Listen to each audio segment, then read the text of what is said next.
も知らない不良品の野良犬さ。だけど血や金じゃ餌付けはできないぜ。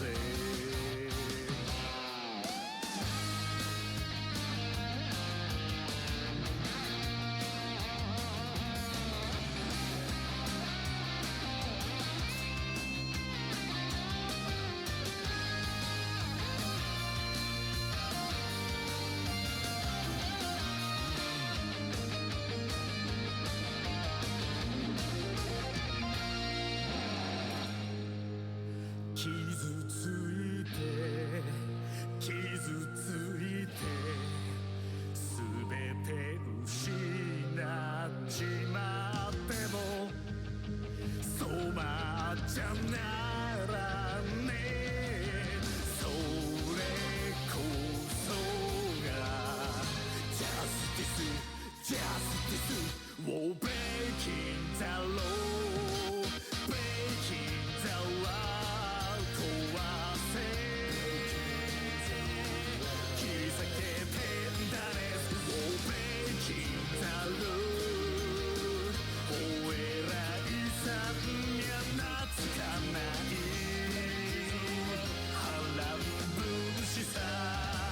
振り上げろ握り拳を俺たちは。そうさ俺たちがジャッジメン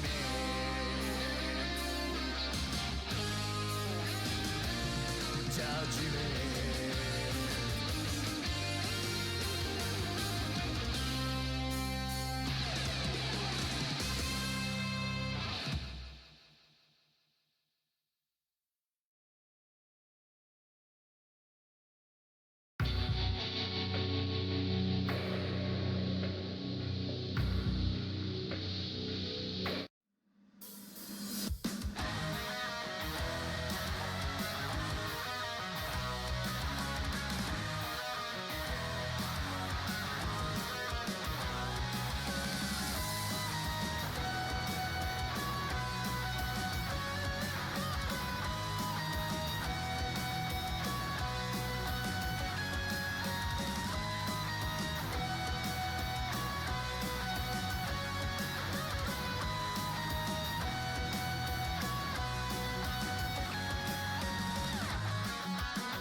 Oh, hello. I heard you were remembering tonight.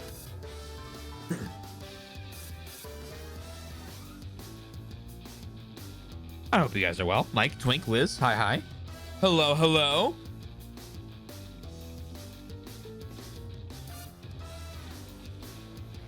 Happy day. Let me figure this out.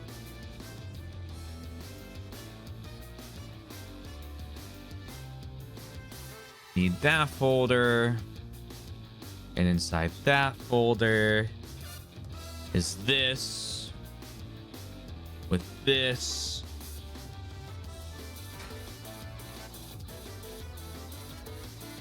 Hi there. All right, very good music. We're replacing you right now with other very good music.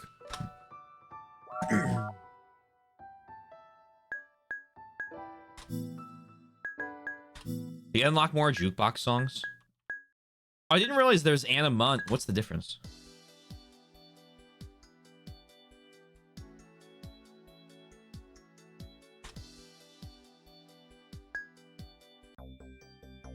Okay, they're very different.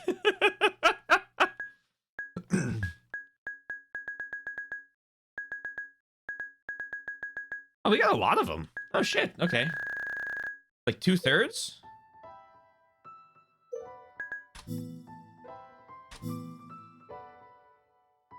Yeah, right. We okay, right. There was another transfer after a very suspicious encounter with oh, I can't remember her name. Utsumi. The next moment, I'm standing on the snowfield. The snow reflects the setting sun, dazzling my eyes. Gaslighting lady, yes. Her, yes.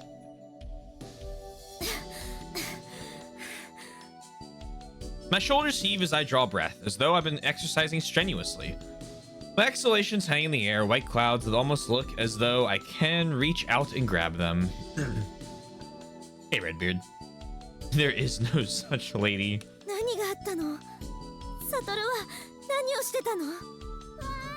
Hey, Yosh. Uni screams out, sounding frightened. He's running as if to flee the shelter cabin, heading for the grove of trees. Surprised at seeing him in this unusual state, I start to run after him. It's so hard to run in the snow. My feet sink 30 centimeters every time I take a step. And gradually I begin to feel my strength depleting.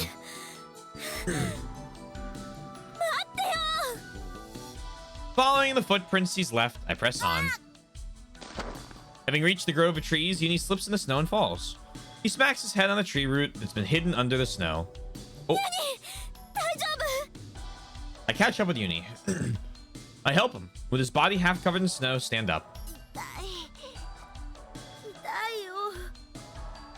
He rubs his forehead. It seems that he hit it when he fell down.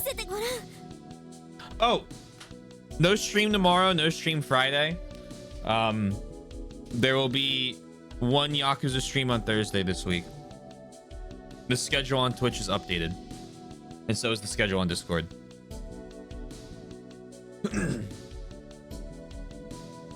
Still holding Uni in my arms, I brush his hair. I gently knock off the snow clinging to it. There's no injury to his forehead. You wouldn't see it unless you look closely, but there's an old scar there. I don't think he just got it, or got it just now.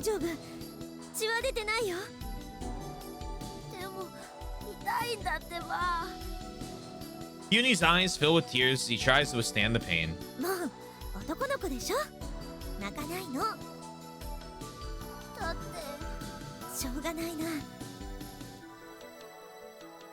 I give Uni a little kiss on the forehead.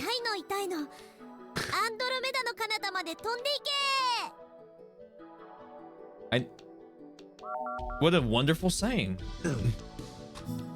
Oh, excellent. It's got 3 pages of notes. It couldn't just be a galaxy approximately 2.3 million light years from Earth? That couldn't be just the whole John? Hey, Fastidious, hope you're well. A spiral galaxy. Its shape is that of an elliptical coil. In Greek mythology, Andromeda was the name of an Ethiopian princess. Her mother, Cassiopeia, bragged that she was more beautiful than the sea nymphs known as the Nereids. The sea god Poseidon, who was fond of the Nereids, was angered by her words and sent a sea monster to lay waste to the coast of her kingdom. The king went to consult an oracle for help. This oracle told him that only sacrificing Andromeda will return peace to the kingdom. Hey, Sam. Andromeda was chained to a rock and left as a sacrifice to the monster. At that time, Perseus, carrying the freshly severed head of Medusa in a sack, happened to come along. Uncovering the head before the monster's eyes, Perseus turned it to stone. Perseus then took Andromeda as his wife. When Andromeda died, she was placed among the stars and became a constellation alongside her husband. Perseus, her father Cepheus, her mother Cassiopeia, and the great sea serpent. However, because of Cassiopeia's pride, she was placed in the heavens such that the chair in which she sits appears upside down.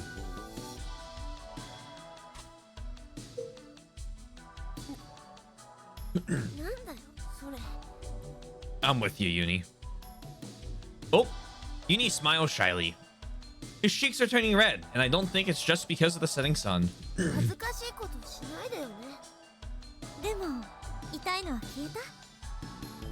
Hey, there's a little scar. He mumbles it, but I can hear him softly say that.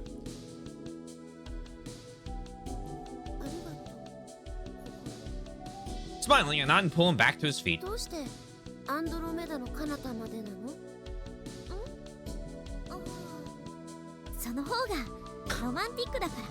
course it is. I brush the snow from his clothes. As though to make sure, Uni asks me a question.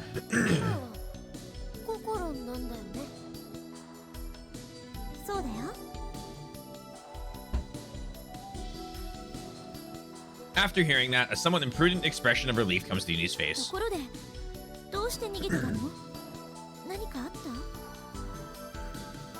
Because he hesitates.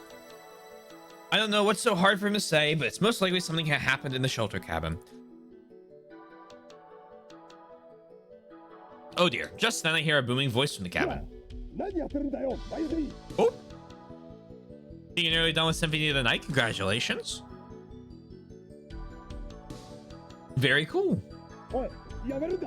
GG. Hearing that voice,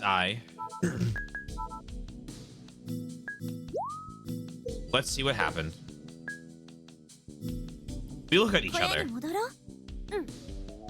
Following in the trail of footsteps we'd left, we head back toward the cabin.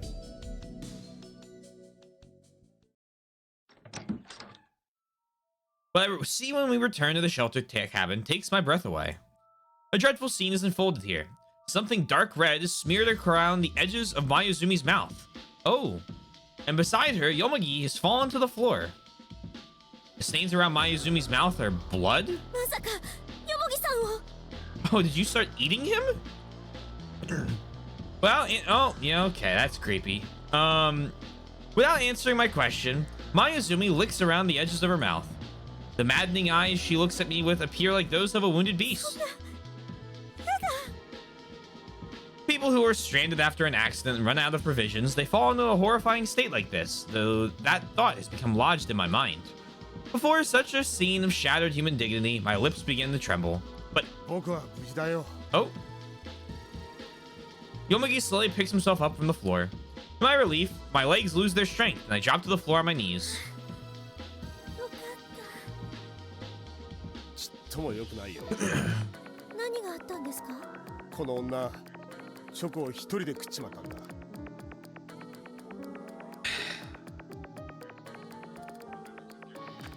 Of course you would. Why do I think? Because I figured all the chocolate was gone. I don't know how much time's passed. She seems like someone that would eat someone else.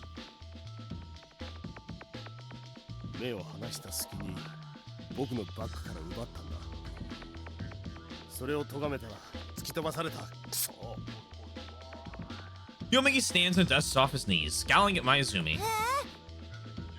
Uni draws closer to Mayuzumi.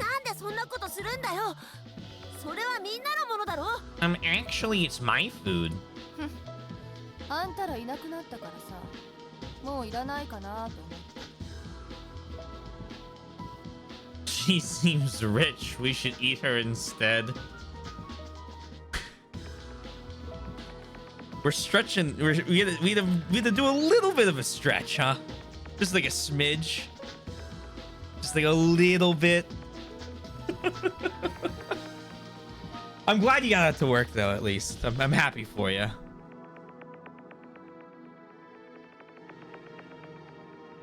So those dark red stains around her mouth, they're chocolate. She wipes them off with one finger and then licks it clean. そんなわけないじゃないですか。なんで足を引っ張るような真似するんですか。足を引っ張る？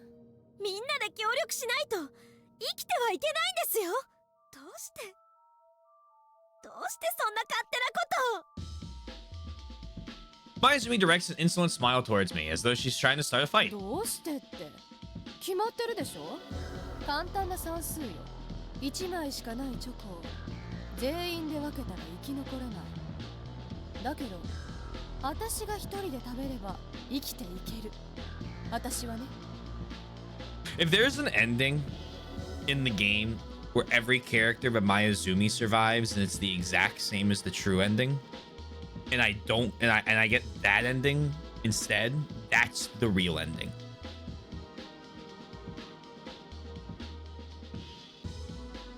だから食べた。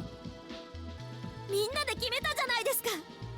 食料はヨモギさんに任せるって。 Agreed, Mike. このおっさんが信用できるかよ。私は知ってる。いざとなったらこのおっさんは簡単に人を見捨てるんだ。どういうことだ。飛行機が墜落した時、あんた私を見つける前にもう一人息のある人を見つけたでしょ。でもそいつのことは見捨てた。息があるのに助けようとしなかった。そうでしょ。 Yomugi takes a long deep breath, and when he finally speaks, his voice is filled with pain. His face, darkened by 4 days worth of stubble, distorts in anguish. その通りだ。だが胸に飛行機の破片が突き刺さってた。 I can't believe Yomugi would leave someone who needs like 4 surgeons to save them out there on the middle of a mountain.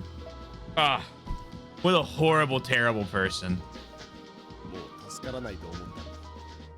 She's gonna say that she's actually secretly an expert surgeon and she could have saved him, and I might go ballistic. ほら見なさい。 Except that would rationalize her too much. Mayuzumi triumphantly thrusts her finger at この Yomugi. 男は助からないと思ったら見捨てるようなやつなのよ。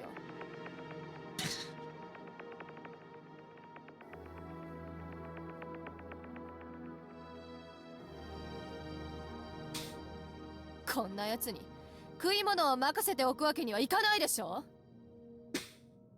It's just I used to like the shelter cabin more as like a one, you know, the location, but I think I prefer Sphere.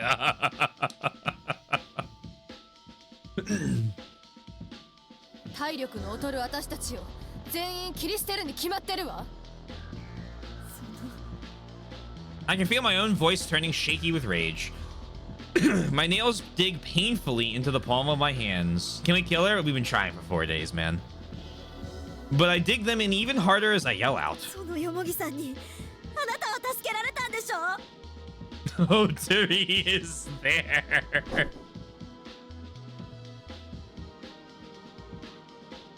I'll be honest with you, Yosh.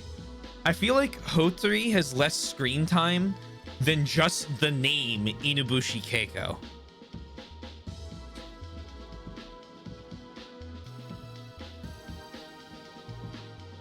それなのになんでそんなひどいこと言えるの。はっ、言うと思った。助けてもらったから言うこと聞けって。 No one. No. Okay. 冗談じゃねえよ。確かにヨモギさんに私は救われたわ。でもそんだけ。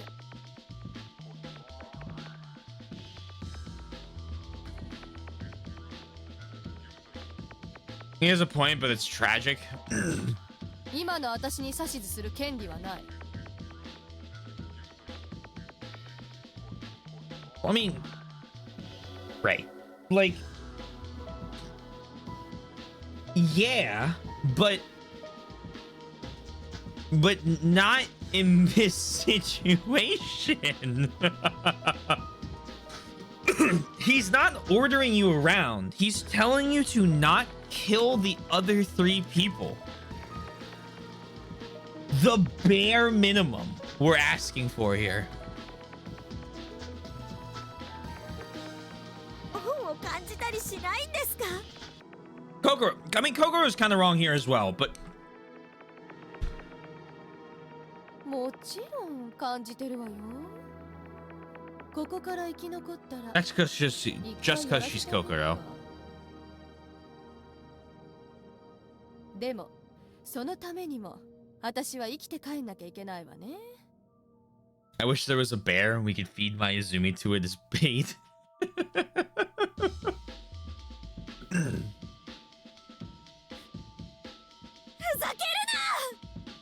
My anger, I lose control and lash out at Mayuzumi. Staggering, Mayuzumi crashes into the wall. 何すんだよ。 All heart, no brain would volunteer to be bait first. She probably would.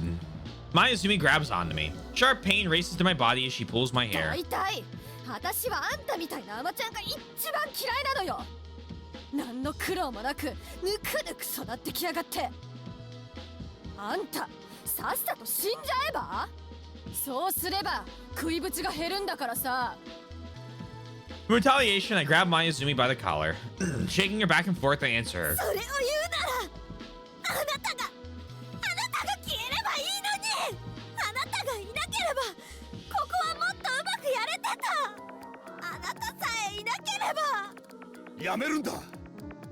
Yomagi forces his way between us. Uni 2 clings to my back, murmuring in a barely audible やめ voice. てよ、心。でも私。 My eyes blur with tears of frustration and sorrow.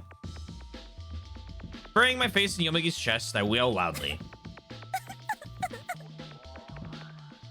The things Mayuzumi has said are unforgivable, and I can't believe what I blurted out. It would be better if she weren't here. Tears come streaming down my cheeks. Looking at me in such a state, Mayuzumi spits words at me. 甘いわあんた。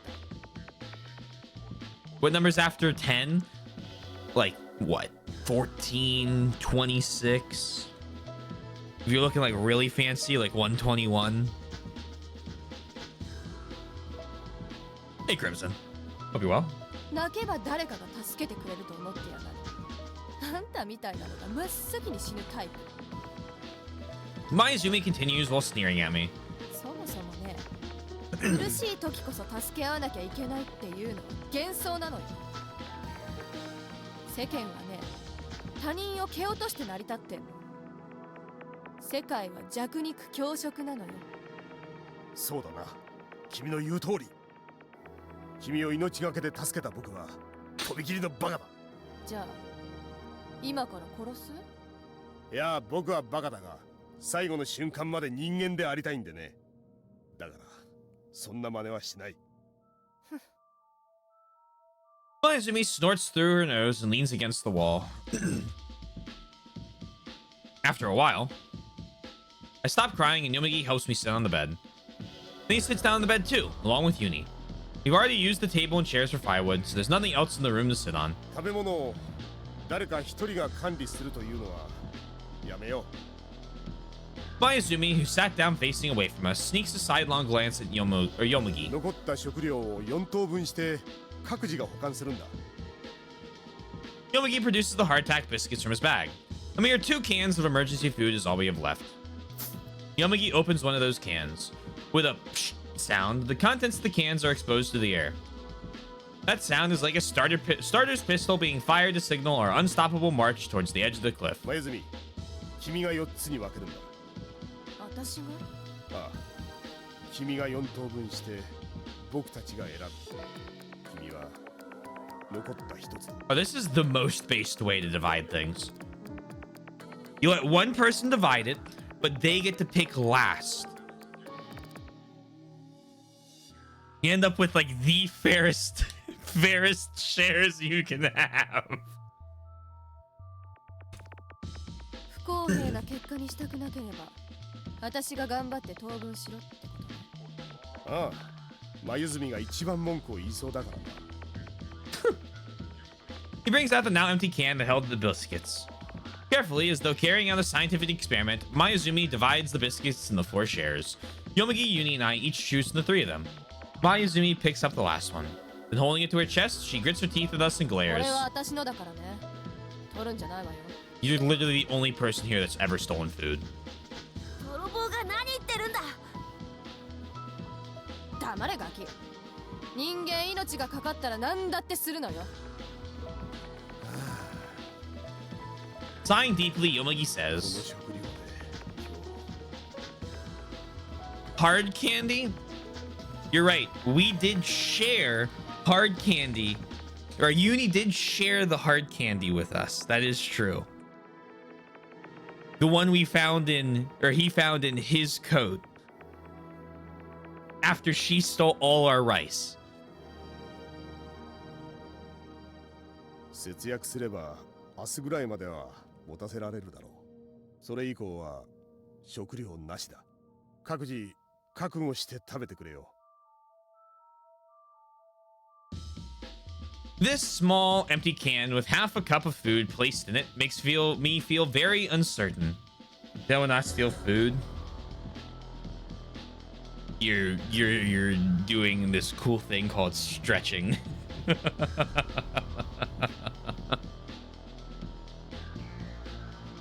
Bloop. Can I live on only this? Well, you got to. An uneasy feeling spreads through my chest like a lethal poison. とっても少ないね。 I'm very limber. It's important before exercise. Sounding worried about himself, Uni peers into the can. 分配するのは嫌だったんだ。食料が少ないと実感すると不安になるだろう。この不安感ってのは厄介なんだ。不安は希望を殺す。絶望は恐怖を呼ぶ。恐怖は破滅を運んでくる。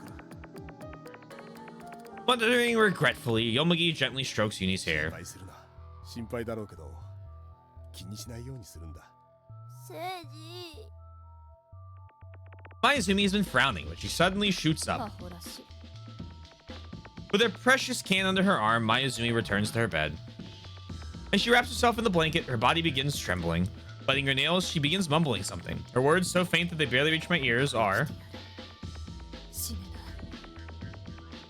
あの人に会うまでは死ねない。 I wonder who him is. 絶対に死ぬもんか。生きている。生き抜いてやる。 A strong attachment to life. Her mothering is a curse I don't want to hear, so I flee to the basement storeroom. Oh. Another box.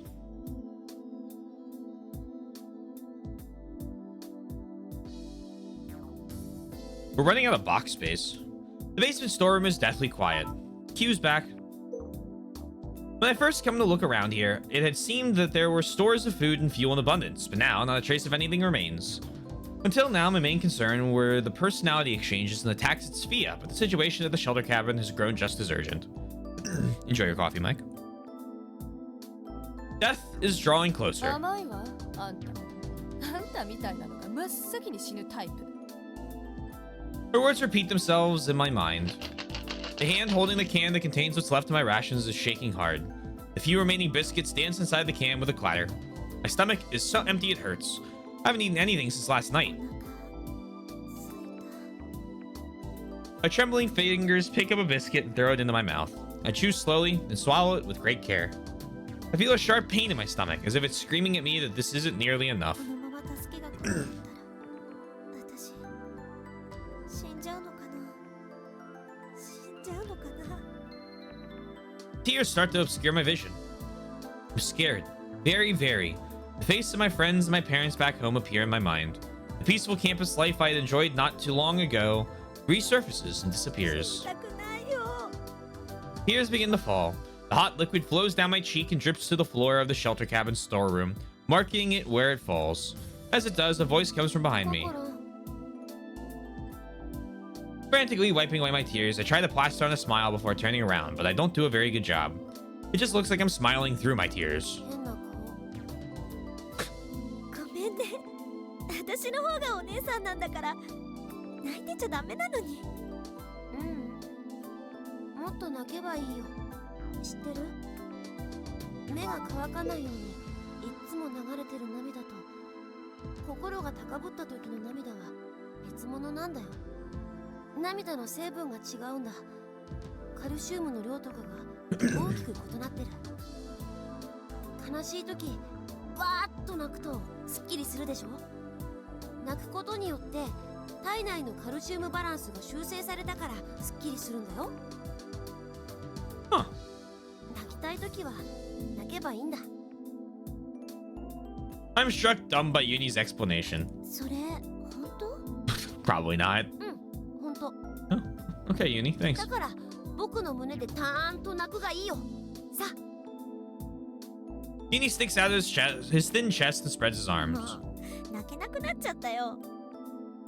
Were his explanation and actions all just to distract me from crying? Or did he do it unintentionally? Uni's cheeks puff up in an expression befitting his age. なんだよ。つまんないの。 Uni puts on a displeased face. あ、笑うなんてひどいよ。ごめんね。 Uni approaches me as I apologize, and then he takes my can of food out from my hands. 何するの？いいから。 He pours the food from his own can into mine. 僕たちはさ、この缶から二人で分け合うことにしようよ。どうして？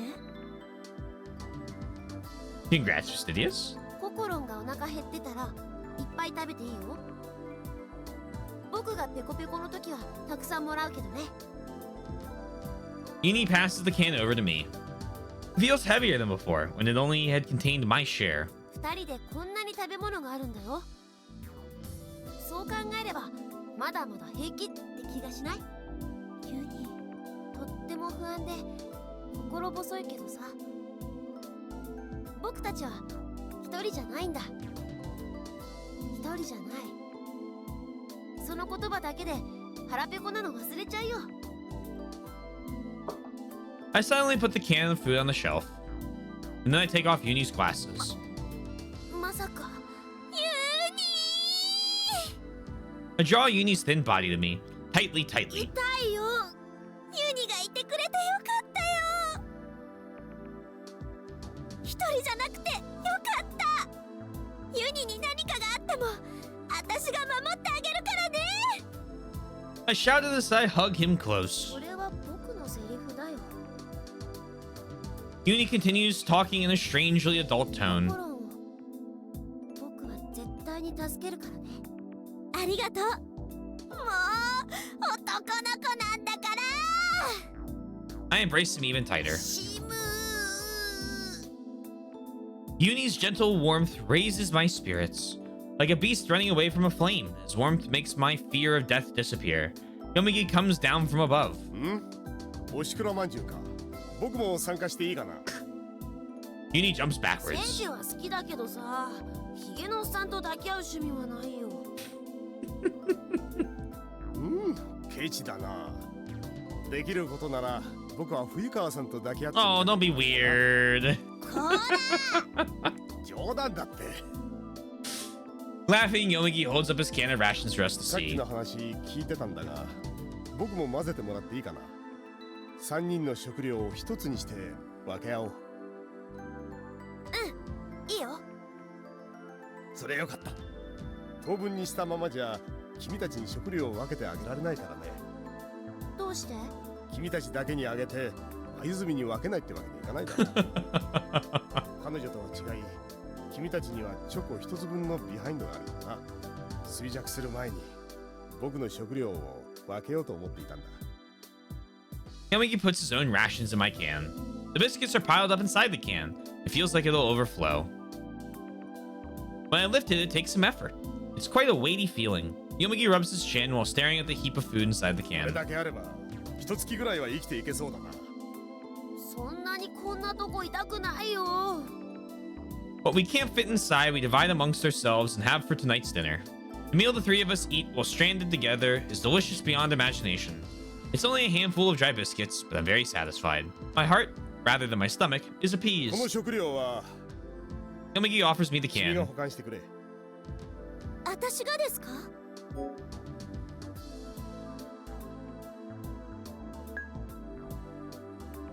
Why is it third person?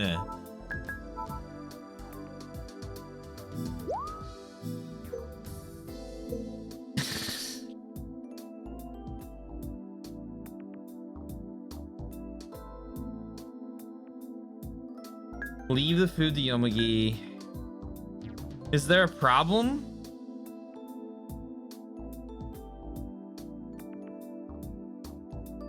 I'm telling you, there's something about this, okay?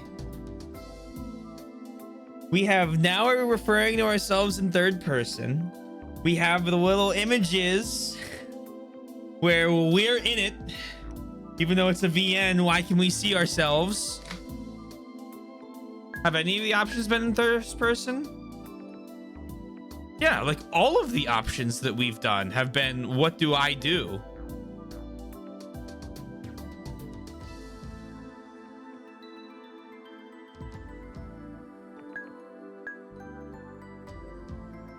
I'll leave it for the Yomagi. I don't think I can carry out such an important mission. Or at least my brain's telling me that now. And if it's not true, who cares? I push the can back to Yomagi. よもぎさんが保管してください。 Please keep it instead, Yomagi. Yomogi? Yomagi. それでいいよね、ユニ。もちろん文句ないよ。そうか、分かったよ。僕が責任を持って管理しよう。 With that said, Yomagi takes a plastic bag out from a first aid kit inside the storeroom. He then wraps the can up and seals the bag. I think it's to keep it from getting damp or spilling. Holding the can with great care, Yomagi flavors us with a gentle fatherly smile. 絶対に生き延びような。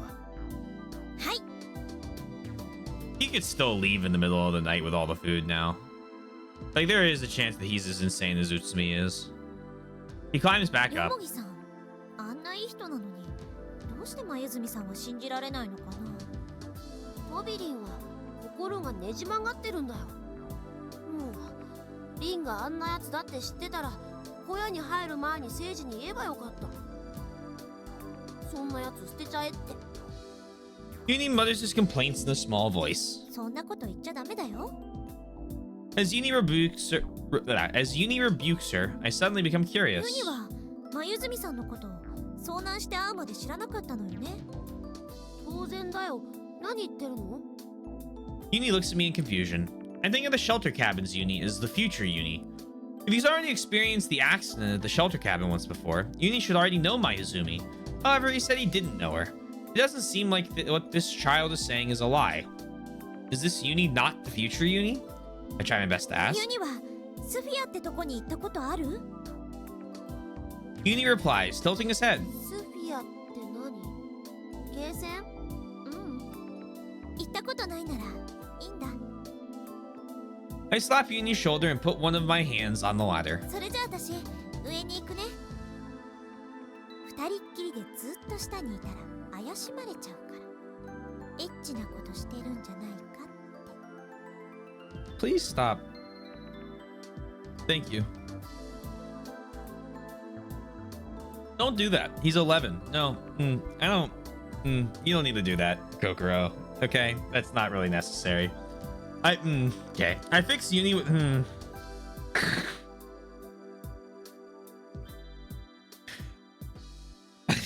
Cease.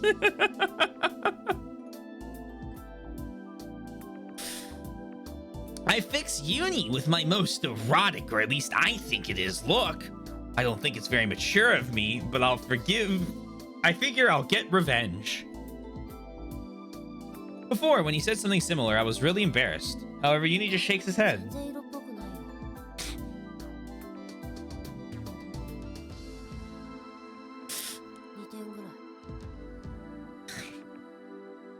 Damn, bro. 5点満点で Out of 5. 100点満点だよ。はあ、ひどい。 I hurry up the ladder while jokingly pretending to cry. In actuality, my innermost feelings are hurt a little, but that's a secret. Oh, don't fall down the ladder.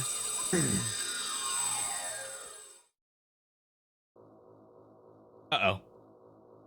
Oh, that's not good. Oh, we're gonna die. Oh, it's bad.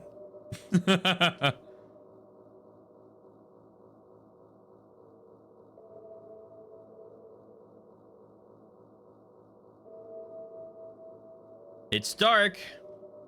All of a sudden, I lose my balance. I'm supposed to be climbing the ladder in the shelter cabin, but now I'm groveling on the concrete floor. Did I miss my footing and fall down? For a moment, I think so. But wait, something's wrong. There was no shock from a fall. It's pitch black in front of me. Still on all fours, I try to make sense of the situation as best I can. 下 The air is faintly warm. There's no smell of burning wood. This seems to be Sphia. But where in Sphia am I? What's going on here? Intense pain radiates from the back of my head. That throbbing pain resounds even to the inside of my head. Touching the back of my head brings acute pain. Struck by vertigo, I feel nauseous. I try getting up, but I can't even put power into my legs. What is this? What's going on? I gasp. Someone's here. Somewhere behind me. Someone's drawing near. Who? Utsumi? Yuni? Hotori? Inubushi Keiko? I spin around. As I do, with a ferocious strike to my face, I'm sent flying. This is the first time I've been hit this hard. I lose control of my body due to the pain and impact. Satoru got bonked. Absolutely walloped. Someone is bending over me. I can't see the face of that someone in the dark. Who? Who is that? Eh? What is this? What's going on? It hurts. Someone help me. Gotta escape. Where am I? I was hit? I'll be killed. The iron taste of blood spreads through my mouth. This darkness is severely limiting my vision. Why would someone do this to me? All my thoughts are panic. Screaming, I start struggling recklessly, but the person gets on top of me, pins me down, and begins choking me to shut me up. Painful. Can't breathe. I'll die. I'll die like this. I don't want to die. I don't want to die. I don't want to die. I start to flail with all my might. Then, my swinging arm connects luckily with my assailant's jaw. Their hold on my throat weakened.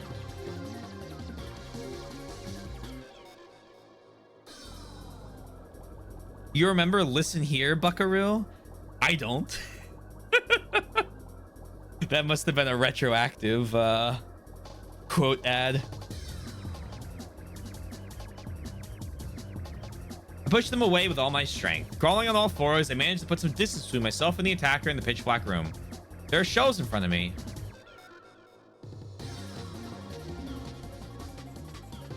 Immilord, that could be it.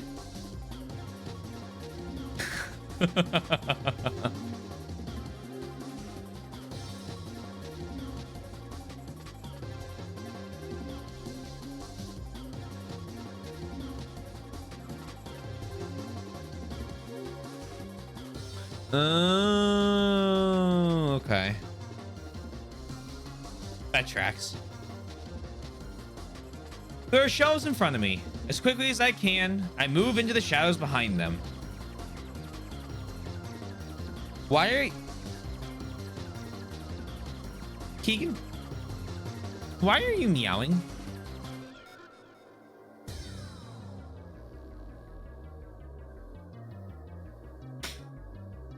That's the best answer you could have given. Crimson has an emote for it. Why am I not meowing? Look, just because I've picked up like a third of Snake's ticks doesn't mean I have to pick up the cat thing.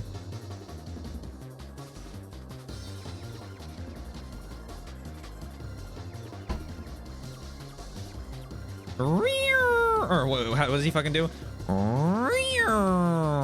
That's not even close. Tell us a meowt it. All right. Do you think bringing a gallon flask full of Everclear to my last military bash is a good idea or a bad idea? So that would be a bad idea.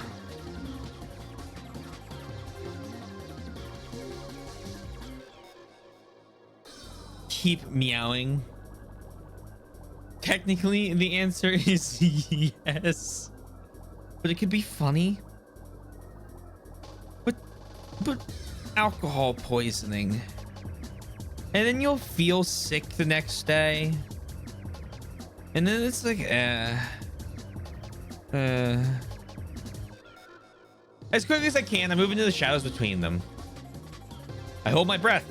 I curl my trembling body up, burying my face in my knees. I can't control my ragged breathing. Can't wait till they have night vision goggles. My teeth chatter loudly. I'm likely to end up screaming. I put my fist in my mouth and bite down hard.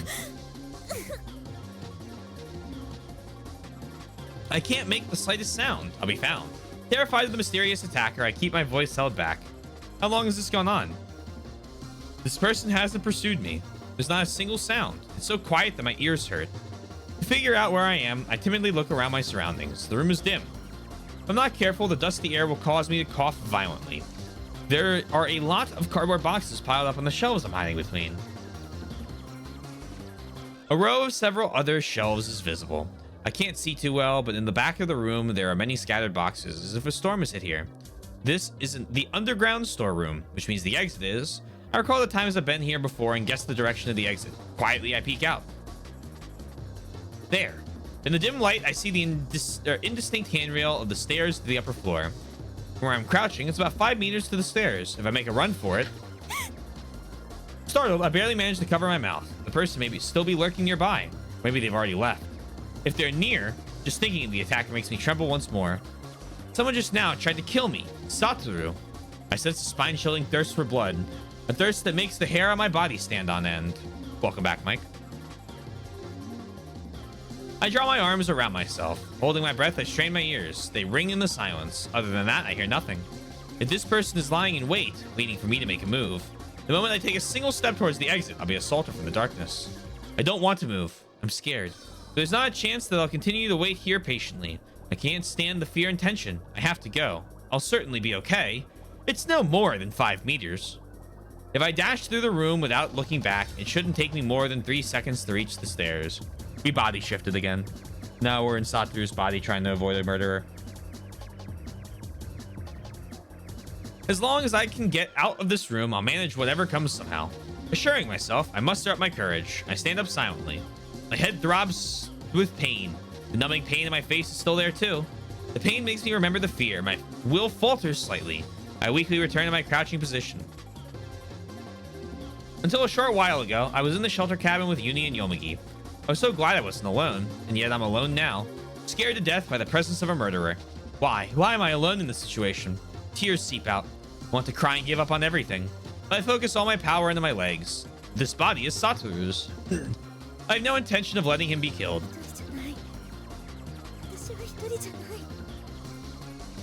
I breathe deeply, over and over. Once again, I take stock of my surroundings. Not a single trace of anybody, not even a sound. I read myself and run to the stairs with all my power. I feel like something is moving behind me, but I won't look back. I cling to the handrail and dash up the stairs. There's no one in the kitchen or living area. I hesitate. Where should I run to? Nothing but anxious thoughts cross my mind. Wherever I run, traps may await me. Wherever I run, the culprit may anticipate my moves. Wherever I run, as long as I'm in this facility, they'll come after me. I'm startled. Down the stairs in the underground storehouse, I can hear footsteps. As I thought, that person didn't leave. They kept their breathing silent, their strong intent to kill still focused solely on me. I'm scared. I'm scared. I'm so stunned by terror that I start running before I realize it. I run through the front door to the outside of Sphia, delirious from terror. I regret rushing outside. The sun has already set. I'm surrounded by darkness and light snow. My whole body is chilled instantly. I'm not wearing anything warm right now. I only have one shirt on. Should I turn back? But if I go back, my pursuer may be waiting to ambush me. I'm sure that they saw me go outside. They must be waiting with bated breath on the other side of the automatic door. But even so, the air is so cold it stings. My hair, skin, and clothing are getting soaked by the falling snow, making me even colder. I rub my other arms desperately. I'm gonna freeze to death if I stay here.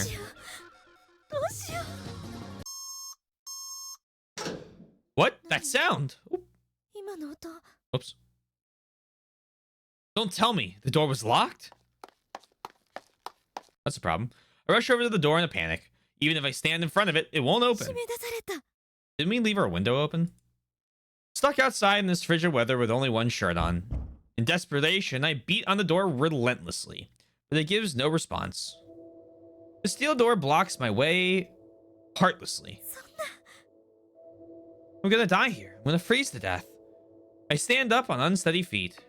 なんとか中に戻らなくちゃ。 Do I really want to go back? Well, it sounds like we're gonna freeze to death in like 0.48 seconds. So, like, unfortunately, I don't think I have any options. 入り口を探さないと。 Gestalt. Even if I do manage to get back in, a horrible murderer may be waiting inside. Even so, it doesn't matter. It seemed like I can simply put up with this cold.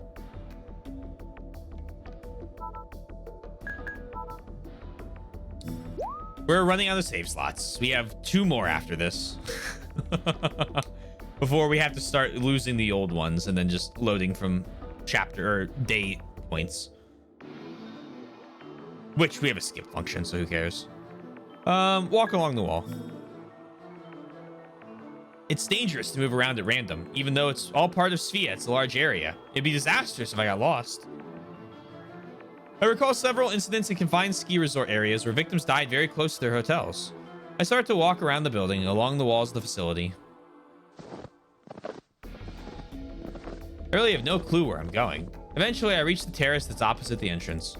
From the window, the light of the living area leaks through. I quietly peer inside, but there's nobody there. Uni, Utsumi, and Hotari, where did they all go? They couldn't have. An unpleasant premonition crosses my mind. Did the person who attacked me also? Shaking my head, I erase that idea. I try to see whether or not I can open the window. The window refuses to budge, as it's either locked from the inside or can't be opened at all. I give up on the window and start walking again. The splitting pain in my head is unbearable, and my consciousness is starting to fade out. After a while, a small window comes into sight. I glance inside. It's one of the private rooms. My body won't stop shaking. I can't feel my limbs anymore. It feels like massive heavy logs are hanging from me. My vision is blurry. If I don't hurry up and do something soon, I'll collapse. Trying my best to regain a bit of my dimming consciousness, I look through the window. Whose room is this? The interior is barren. I see something like a notepad on the desk. I recognize the bright red coat hung by the window. This is Hotari's room. Clinging onto the small hope that it'll open, I try pushing the window. It doesn't open. ダメか。どこか窓は開いてないの。 And then I remember Satoru's room. There's a message history. Oh, good. Okay. How did I open that? Wait, what the fuck did I press? What? Scroll up? Okay, that's not bad, actually. Actually makes a lot of sense. During the day, I opened the window to ventilate the room. Uni closed it soon after, but I don't think he locked it. サトルの部屋へ行こう。ここがほとりの部屋だから。サトルの部屋ってどっちだっけ？どっちへ進めばいい？ Oh, no, I have to remember? Oh, God.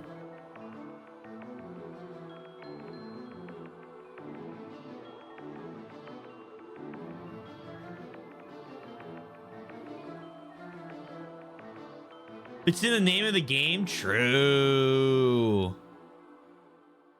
Well, I got bad news for you. We got a 50-50 shot on this.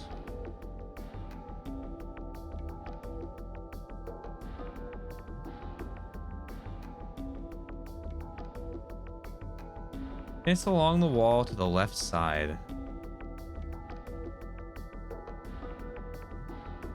And it's to the right side towards the terrace.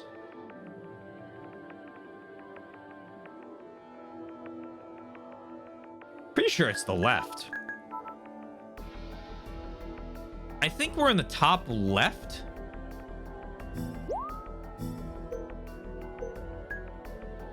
So this is the opposite of the entrance. The entrance is on the top. And this would make us move to the top as long as we're on... Well, if we're advancing along the left side, we'd have to be on...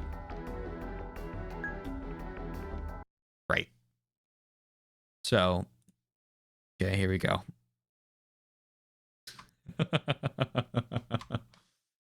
If this is the entrance, right?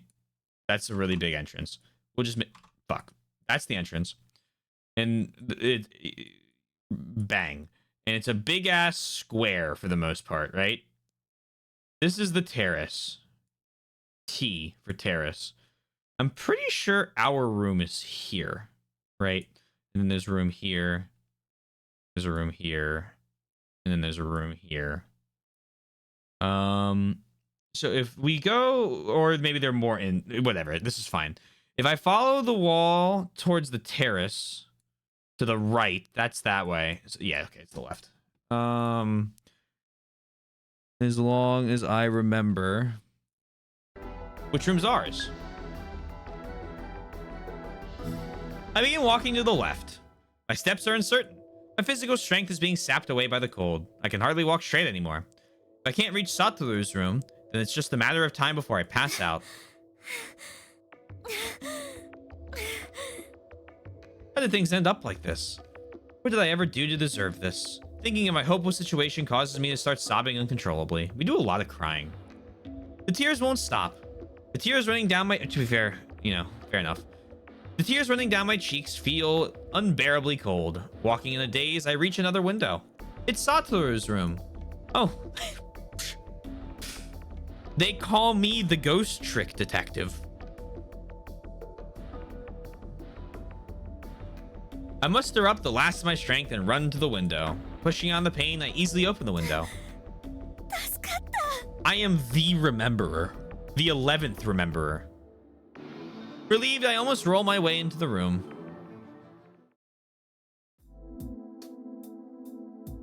No reason to cry at all. None at all. Warm air wraps around my body. I'm saved. Well, tears flow out from the sheer relief I feel. Even my numb limbs have started to feel pain again. I hurry into the bathroom. I warm my hands with hot water from the aren't you supposed to warm yourself? No, that's when you burn yourself. You use lukewarm water. I clench my teeth as I hold my hands underwater so hot it makes me instinctively want to spring back. Gradually, feeling comes back into my fingertips. The sensation of pain returns. And probably because I suddenly made contact with the hot water, my body gets goosebumps. Gazing into the mirror, I notice that Satoru's face is a mess. It's wet and soggy with tears and snow. The lips are a ghastly blue, quivering from the cold. I also use the water to wash my face. Pleasant warmth sinks into my body. I break out in a natural smile. Please use lukewarm water in real life and escalate the hotter water. If I want to send my body into shock, that is my right.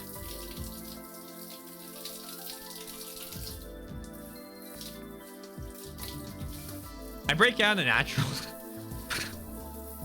I was stranded on and out in the intense cold by the killer, but I managed to return in one piece. I laugh as the hot water rushes over me. I've been stabbed. Suddenly, I feel a sharp pain near my waist. I turn around slowly. Someone's standing there. I can't see their face. Next, a piercing pain through my back. I realize that a solid, sharp object has pierced my body from behind. I've been stabbed with a knife. The killer had been waiting for me to return to the building.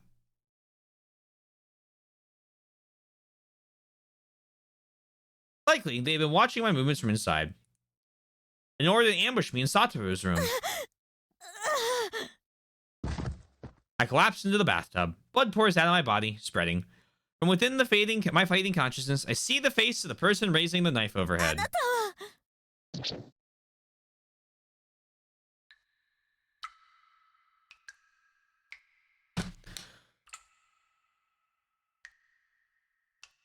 It's an infinity loop. Yay!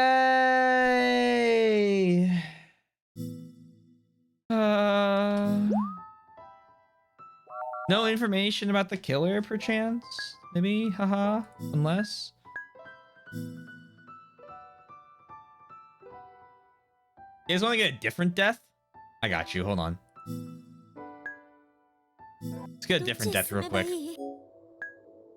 Advance to the right toward the terrace. I begin walking toward the terrace. We'll just get a quick little extra death real quick, and then we'll go back one more.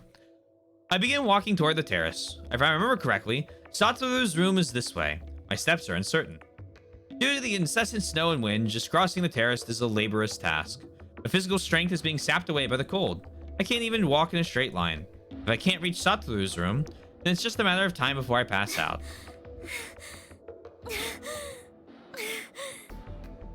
How did things end up like this? What did I ever do to deserve this? Thinking of my hopeless situation causes me to start sobbing uncontrollably. The tears won't stop. Okay. Nope, they're different. I pressed spacebar, nothing happened. The tears running down my cheek feel unbearably cold. Walking in a daze, I reach another window. I try to push open the window, almost clinging onto it. どうして開かないの Because that's the way you came from. I don't remember locking it. Leaning against it, I take a look inside. Inside the dark room, women's clothes are lying folded on top of the bed. ここは内海さんの部屋 Damn, I was wrong. Satoru's room is on the other side. Should I go back? I consider that for a moment, but I shake my head. It's impossible. In this snow, I can't circle around the building and make it to the other side. My legs won't move こ anymore. こから中に入ろう Oh shit! Wait, what? I fervently brush away the snow with hands that felt like sticks. I think I should look for a stone, but I can't find one easily.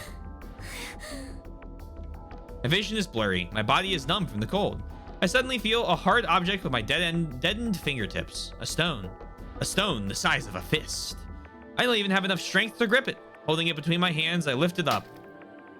Using every bit of strength of my body, I heave the stone against the window. Over and over, over and over. Like a madwoman, I keep pounding away with the rock. Then, バレた I thrust my hand through the crack. Turning the crescent lock, I open the window. Luckily, the interior window isn't locked. Warm air wraps around my body. I'm saved. Tears flow out from the sheer relief I feel. Even my numb limbs have started to feel pain again. I hurry into the bathroom. I warm my hands with hot water from the shower. I clench my teeth as I hold my hands under water so hot it instinctively makes me want to spring back. Gradually, feeling comes back into my fingertips. Just, unlocking some of the extra scene percentage. The sensation of pain returns. Then probably because I suddenly made contact with the hot water, my body gets goosebumps.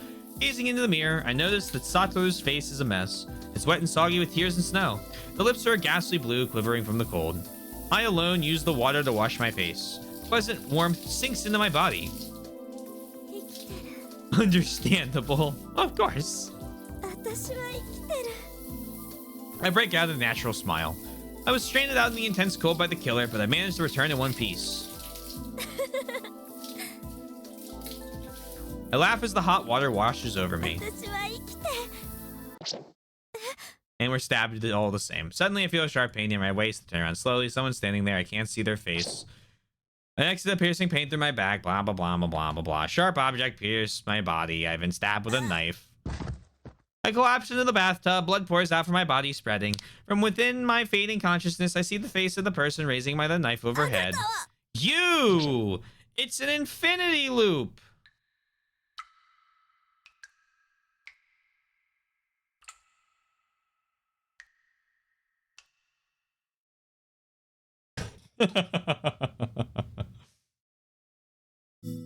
Sick.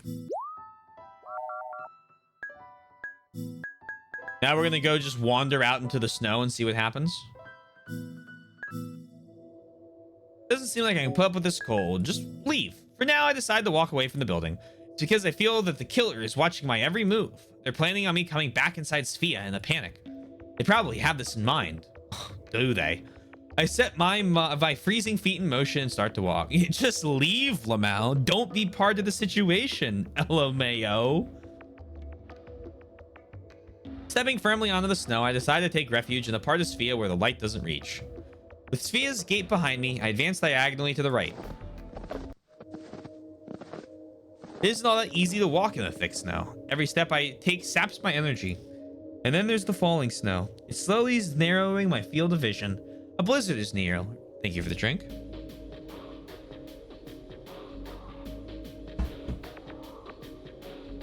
When I turn around, the lights of Sphia are surprisingly small. They might be obstructed by the snow. Even within the premise of Sphia, I'll get lost with one wrong move. If I lose my way, I could go into hypothermia and lose consciousness and freeze to death. A physical condition caused by an abnormal drop in core body temperature may result in death. Oh, okay. Isn't that kind of like what... Anyway, I need to set a reference point. What should I use this one? With a bit of difficulty, I decide to use the basketball court. The basketball court should be slightly illuminated. Even if I get lost, I can use that as a landmark. Treading through the snow, I advance step by step. I start to lose feeling in my fingertips. They've turned a violet color. Due to extreme cold, my teeth clatter. How long has it been? I collapse on the spot. It hasn't been more than 10 minutes since I went outside, but I've lost all feeling in my arms and legs already. But if I stay here, I'll die. I start moving my frozen limbs and try to advance further. As I raise my head, I'm horrified. The snow is completely closed in my field of vision. This is a whiteout. A weather condition in which the field of vision is obscured by white due to wind-blown snow in the air, greatly diminishing one's ability to discern vertical or horizontal directions and distances. It can be described as a white darkness of sorts. There is also another form of whiteout which is caused by diffuse reflections from snowy surfaces, clouds, and the like.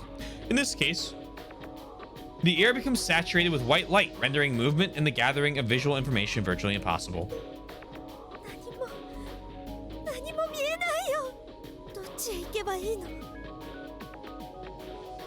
My cry is sucked up into the white darkness. Oh boy! Actually, fuck that one. I'll overrate that one. I mean, if I stop, I just die. Let's go forward. If I stop here, I'll die. I agree. I continue fumbling my way through the white darkness. The perfect whiteness of the storm obscures even the tips of my own fingers from view. I have no clue where I am. Before long, I can't tell whether I'm looking up or down. Nothing but a pure white world without end.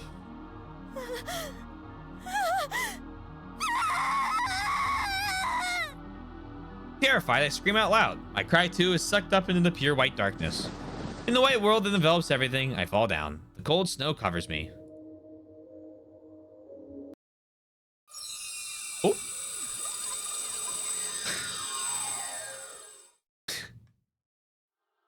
We fucking screwed Satoru. The guy's fucked. I'm sitting on a wooden bed. The air is painfully cold. My breath settles down. This is the shelter cabin. A small fire is burning in the stove. However, to me, who's been walking in the snow, the flame is a much appreciated blessing. I fly to the stove. I grab it. Ooh. Almost hugging it. But I immediately realize my mistake. That's a Satoru problem now. It sucks to be him. We Titanic him. No, I'm not saved at all. Satoru's body is still in the snowfield in Sphia. Only my consciousness is transferred here. And in exchange, Satoru's personality is in the snow. I take out the voice recorder. I hit the switch impatiently and play it. No messages from him. I push the record button.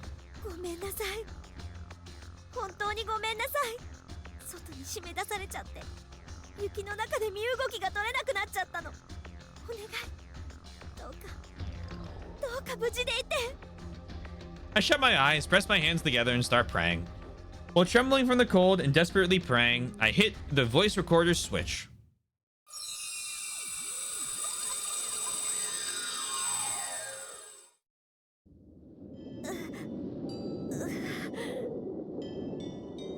That's interesting.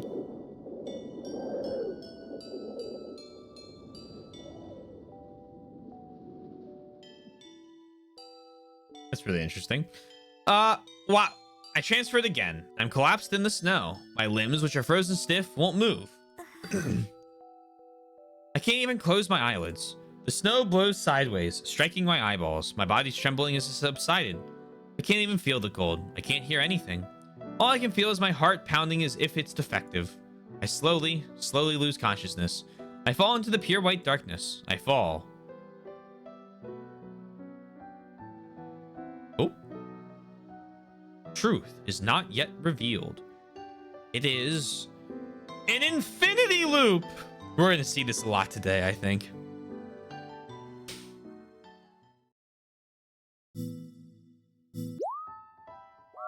So then here's a question.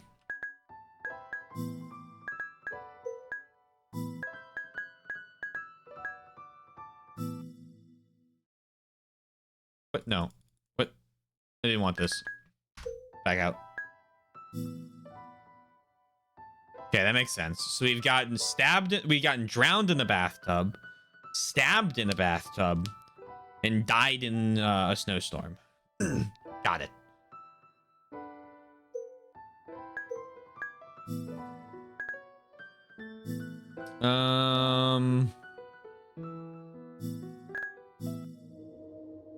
Let's stop. If I advance blindly, I'll end up just getting more lost. Keeping my emotions in check, I stop moving. Yeah, that makes sense. I think this is going to be the same ending as well, but I want to make sure. The snow continues to fall like it wants to erase my tracks. The cold air pierces my body the same way a sharp sword would. I mutter in the snow-white world. ごめんね、サトル。私、ダメかも。 Despair takes hold of my mind. However, suddenly the wind blows. The blinding curtain of snow disappears for an instant. In front of me, I can see the light of the basketball court. Digging a path through the snow with my shaking hands, I begin to move. After reaching the court, I follow the snow-covered sidewalk back to Sphia. This little detour, the killer should have lost sight of me. Oh, shit. So we can do this whole loop, but we can't. And now we can make it back. We couldn't walk around the building with extra time. Okay, understandable. I arrive at the terrace. I hold my breath and quietly peer inside, but there isn't a single trace of anyone. Hoping for some warmth, I cling to the window pane. The two-pane glass doesn't grant me any comfort. Uni, Utsumi, and Hotori, where did you all go? They couldn't have. An unpleasant premonition crosses my mind. Did the person who attacked me also? Shaking my head, I erase that idea. I try to see whether or not I can open the window. The window refuses to budge, as it's either locked from the inside or can't be opened at all. I give up on the window and start walking along the wall again. My consciousness is starting to fade out due to the unbearable cold. After a while, a small window comes into sight. I glance inside. It's one of the private rooms. My body won't stop shaking. I can't feel my limbs anymore. It feels like massive, heavy logs are hanging from me. My vision is blurry. If I don't hurry up and do something soon, I'll collapse. Trying my best to regain a bit of my dimming consciousness, I look through the window. Whose room is this? The interior is barren. I see something like a notepad on the desk. I recognize the bright red coat hung by the window. This is Hotori's room. Clinging on in the small hope that it will open, I try pushing the window. And I can't skip this? Oh, I can. Never mind. Advance along the wall to the left side. Let's save in slot 60. Let's see if this gives me anything different.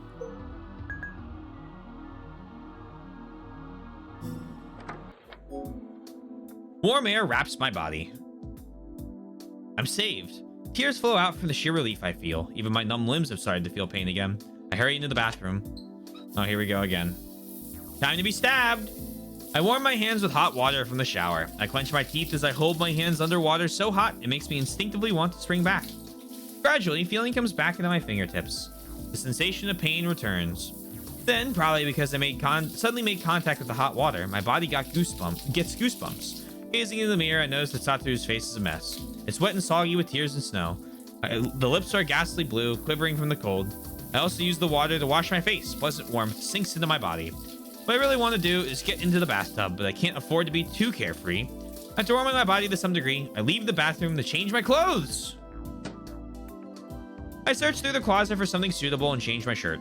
The inside of Sphia is deathly quiet. Not a single sound can be heard. I wonder if anyone's around. The person who attacked me must still be in the facility. No doubt about it. そうだ、鍵を。 If I lock the door and shut myself up in here, I can avoid the impending crisis. I run to the door. I'm about to put my hand on the knob. At that moment, 今の悲鳴？ what sounds like a scream reaches my ears. I can hear the wind and other high-pitched sounds, but 今の声、ユニの悲鳴だった。 has Uni been assaulted by someone? I look out from Satoru's room. The kitchen is dark. I frantically strain my eyes. There doesn't seem to be anyone どう here. しよう。 The voice I just heard definitely sounds like it was screaming. Moreover, it sounds like Uni's. The person after me may have decided to target Uni instead. Right now, at this very moment, the assassin's knife may be pointed at him. 私が助けてあげなくちゃ。 I hear a noise. It came from the underground storeroom. いるの？大丈夫？ Lowering my voice, I call out to him. There is no reply. I'm scared. Someone may jump out at any moment. I'm scared. But I bite my lip and step forward into the dark kitchen. Step by step, I advance. Peering down the stairway to the underground storeroom, I call out. いたら返事して。 No reply comes. A silence so total that it's painful ensues. The stairway leads to the basement. Yawns open like the jaws of a monster. A thick darkness fills the interior. I step into the darkness. Slowly climbing down the stairs. We're back to where we fucking started from. I'm scared. Really scared. My legs won't stop trembling from terror. Cold sweat streams down my forehead. My throat is dry.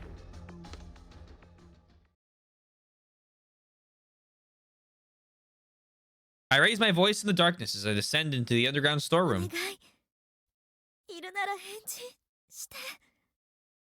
My voice is hoarse. Swallowing my saliva, I continue. ユニ、大丈夫なの？ Silence is the only reply. Maybe the scream was a figment of my imagination. 戻ろう。部屋に。 I nod to myself and put my hand on the railing. A moment later, a sudden noise makes me jump in fright. I focus my eyes and squint to see as best as I can in the darkness. At the edge of my vision, I see a small rat run past me. I sigh in relief and put my hand on my chest. なんだ、ネズミ。 In that moment of relief, from the darkness, the shadow of a person rushes out. I'm pushed aside by a strong force. I tumble to the concrete floor. I sense that person behind me. I frantically turn my head back. Because of the darkness, I can't see their face. Instead, I see something dreadful. In the dark, shining softly, is a knife. I frantically wave my arms in front of me, trying to push their body away. Oh.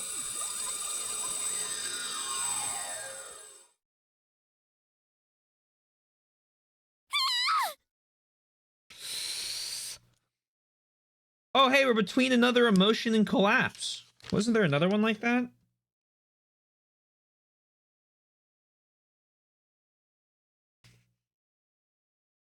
No? Maybe? No.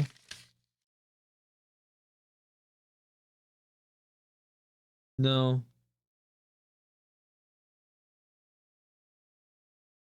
Nope, I'm hallucinating. Good luck, Satoru. I'm sure you'll be fine. Between anxiety and collapse.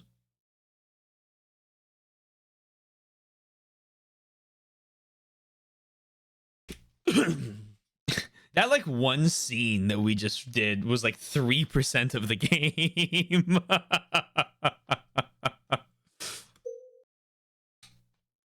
I let out a scream. どうした？ Yomugi is here, in front of me. Eh? What happened? The one that was chasing after me was Yomugi? Why is he at Sphere? また発作か？ Yomugi stares at me worriedly as he speaks. I see, so a personality exchange occurred. I'm sitting on a wooden bed. This isn't Sphere. This is the shelter cabin. Yet likely because the flame in the stove is too small, it's freezing cold. My breath is so white that it feels like it might turn into ice any moment. I take the blanket draped over my shoulders and pull it toward my chest. My heart continues to hammer like an alarm bell. Because my mind suddenly transferred while I was in a crisis, my body may still be reacting to it. 顔色悪いぞ。平気か？大丈夫です。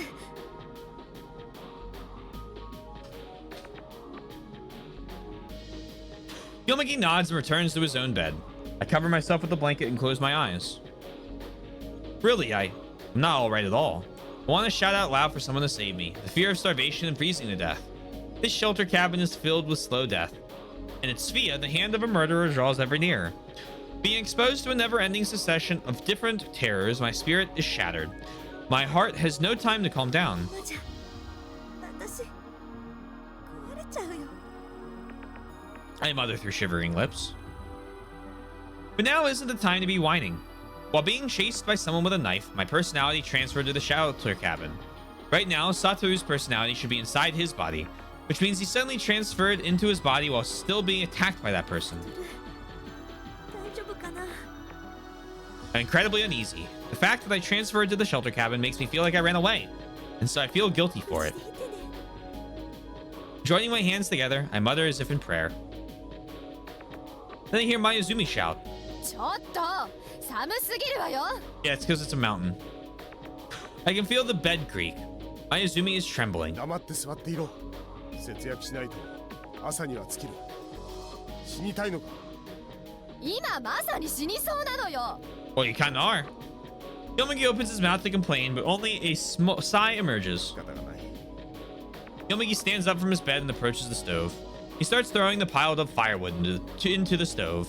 Soon, the fire grows larger and the air becomes warmer. このペースじゃ朝まで持たない。 Even though he says that, he's shivering as well. He holds his hands over the stove. Even as such an experienced mountaineer, he can't stop shaking from the cold in this cabin. His decision to build up the fire may have been based in his judgment that we'll all end up dying from the cold at this rate. I think to myself while blowing out on my frozen fingers with white breath. If all the firewood disappears, how cold will it get? I can't even imagine. Satoru said that he was at ease here. However, with this, it won't be a comfortable place for him anymore, because with each passing moment, it's further transfigured into a freezing hell. But Sphia is another kind of hell too. もう本当にサトルは無事かな。そうだ。 I take out the voice recorder with a shaking hand.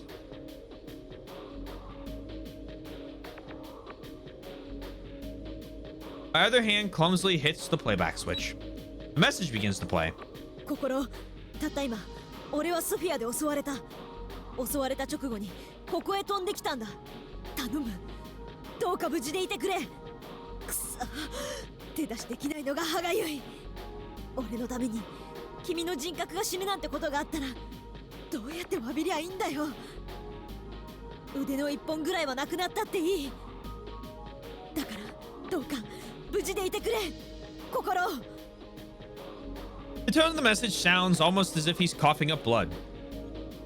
The killer had begun attacking before I transferred, and then in the middle of the attack, Satoru and I exchanged personalities. That's why he was so impatient. 私は無事だったけど、今度はサトルが心配だよ。 My wristwatch is as I expected in my pocket. I usually get angry about this, but right now, my wristwatch being taken off allows me to feel its existence. I'm positive that Satoru, who is inside me, had jumped back to Sphia just as danger drew near. 無事でいてね。 I close my eyes and press my hands together, and desperately pray while shivering from the cold.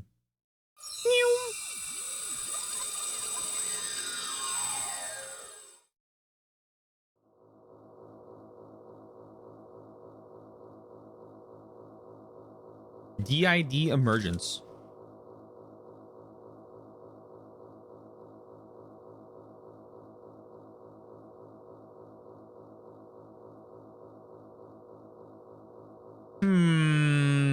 I blink several times.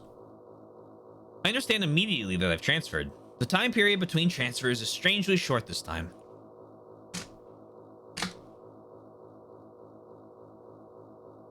I hold my breath and look around. This is the basement storeroom of Sphia. Someone was after Satoru. The killer may be hiding somewhere, targeting me at this very moment. Suddenly, a hellish scene appears before my eyes. I'm speechless. I begin to doubt my own eyes. In front of me is the corpse of a man I don't recognize. Crimson blood is flowing out of his body. The blood forms a pool that spreads across the floor. All I can smell is the scent of rusted iron coming from that blood. Nausea begins to overtake me. I cover my mouth with my hand to hold it back. 何なのこれ誰 I thought that Satoru was about to die, but now some man I don't know is dead. What's going on? Just what the hell is happening? Sensing someone's presence, I jump and look up. Hotori is standing stock still next to the corpse.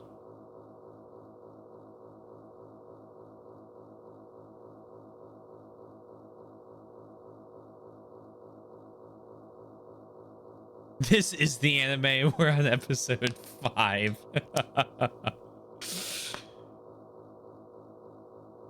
Make a VR remake? Oh boy. Hello, Hotori. Is everything okay?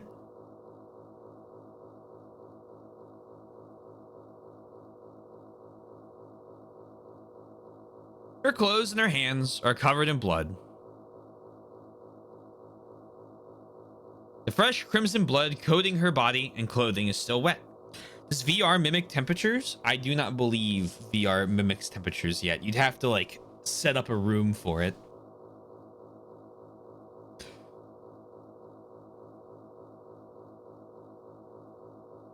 Then I'd do it.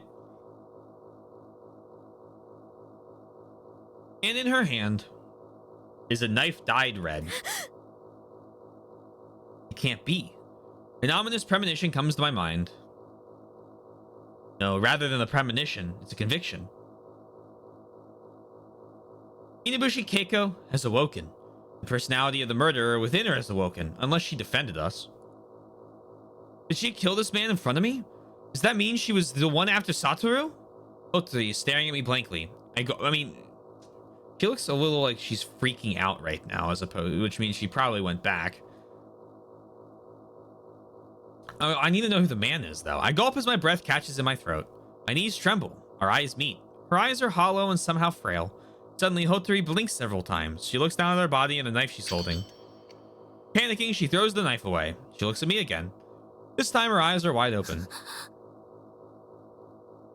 Hotori instantly turns pale. She starts to shake her head, slowly at first, then gradually increasing in intensity. She takes one step toward me. She extends a blood-soaked hand to me. Unable to take it, I step backwards. Hotori opens her mouth in dismay, but only a wheezing sound comes from her throat. I tremble in fear as she continues shaking her head like she's possessed. Every time she takes one step forward, I take one step backwards. Don't I run into random men in my basement? My basement is my office. If I run into people down here, there's a fucking problem.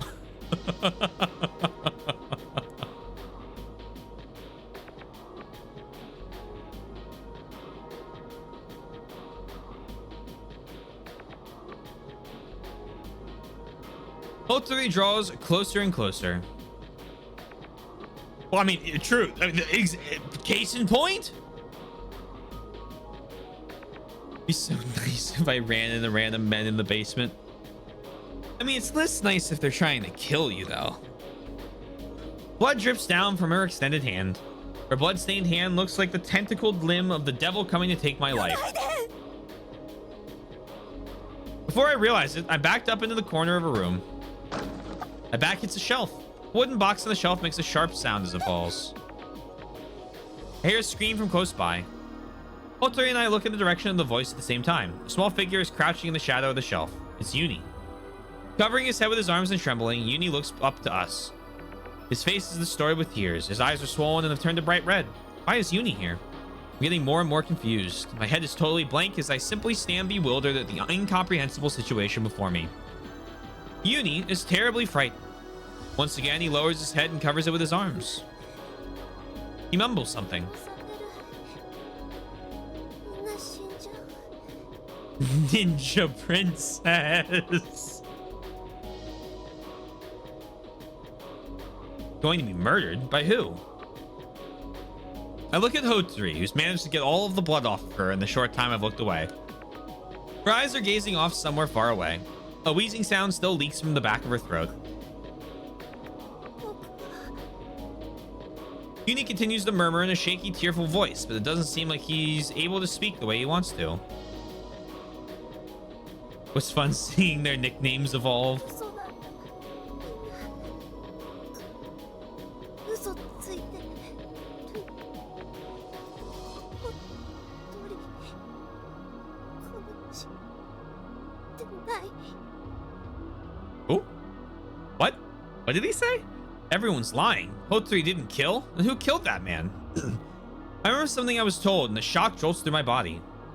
心はもうじき死体を見る。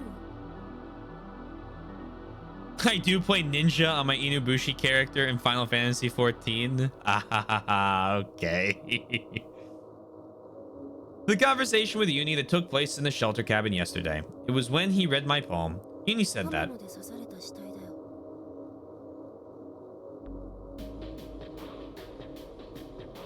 My throat is completely dry. It's painful to breathe.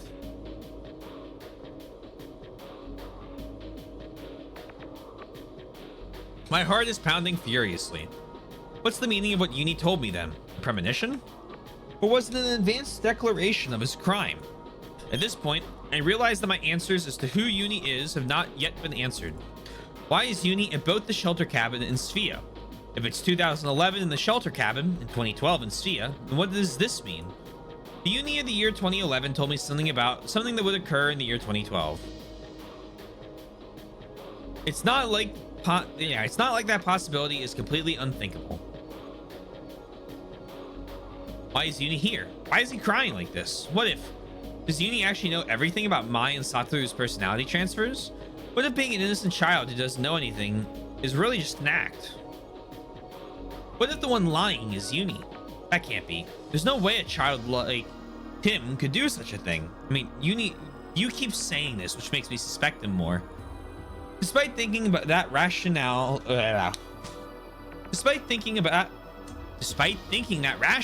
deep in my heart, there's an eerie feeling about Uni. This child, just who is he? It can't be, but did he kill that man? Did he attack Satoru? Somebody answer me. I don't know what's going on anymore. どうしたの？ Hey, Utsumi, there's a dead man on the floor. I hear a new voice coming from the stairs leading to the kitchen. Utsumi climbs down the stairs anxiously.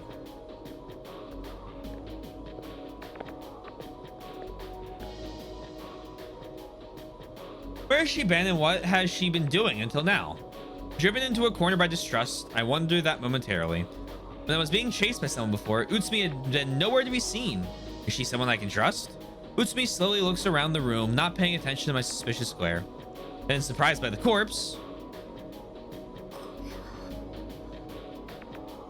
and looking at the blood-stained Hotsuri, curving her lips slightly, she grins and laughs. I'm sure I saw it. There's no mistaking it. A chill runs down my spine. Why? Why is Utsumi laughing right now? 殺したの。殺したのね。 Utsumi starts talking in a cool voice. I can't understand why she's so calm. Utsumi's eyes look locked straight on the Hotsuri. When Hotsuri notices her gaze, she tears their own hair with her blood-soaked hands. Her beautiful long hair becomes disordered and messy. The red blood soaks into her black hair. Utsumi gently narrows her eyes. I think I see a smile for a moment. Terrified, I can't even raise my あなた voice. は危険だわ。殺人鬼を野放しにはしておけない。 It's as though Uni and I aren't in Utsumi's field of vision at all. Her line of sight doesn't stray at all from where Hotsuri 危 is. 険だから死んでちょうだい。 What did she just say? What did Utsumi just say? No, this isn't the normal Utsumi. I can't believe anyone. I don't know anything. Everyone is lying. 償わなくちゃね。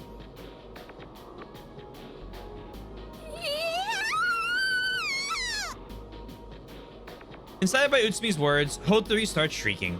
She's having a fit. Does that mean that the personality in control now is actually Hotsuri? Wasn't she Inubushi Keiko? Breathing wildly, Hotsuri drops her eyes to the floor. Utsumi looks in the same direction.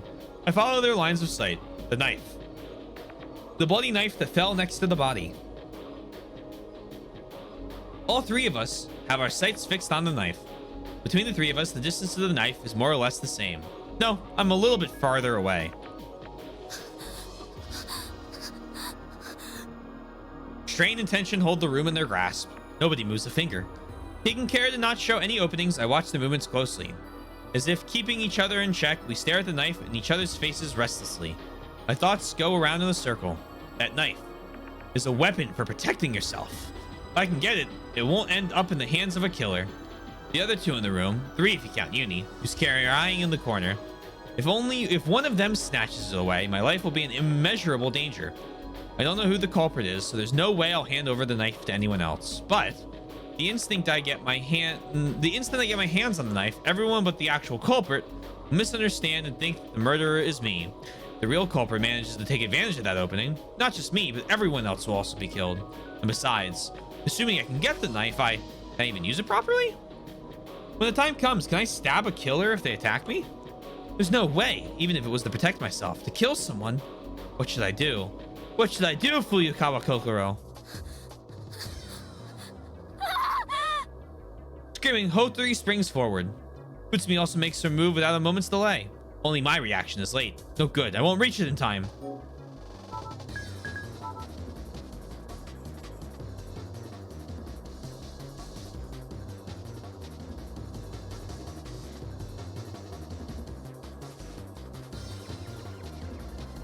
Okay. We're overwriting the old saves. That's why we have the chapter selects.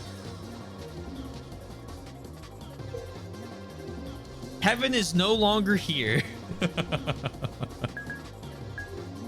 Keep on watching.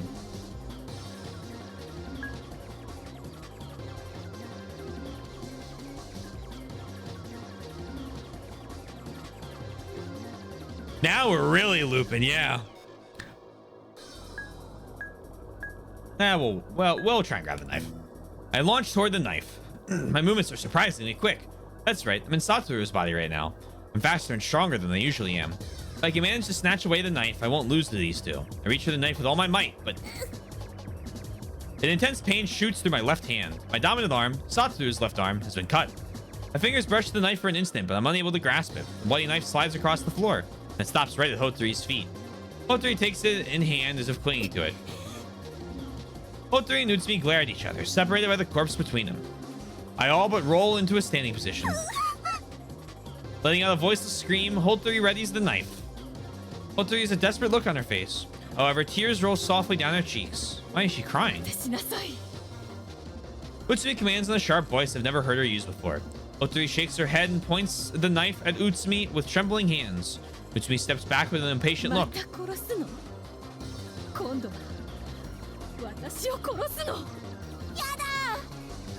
Suddenly, Uni screams out. He stands up with great force and starts running, covering his head with his arms. I don't even have time to stop him. Hotori and Utsumi are equally surprised. Hotori seems frightened. She's clearly very confused. Letting out a scream, she swings her knife randomly. From right beside her, Uni turns and... It isn't that she's targeting Uni, he's just in the wrong place at the wrong time. Oh! This is gonna be the fucking gash on his forehead that we saw in the past, which is even more confusing.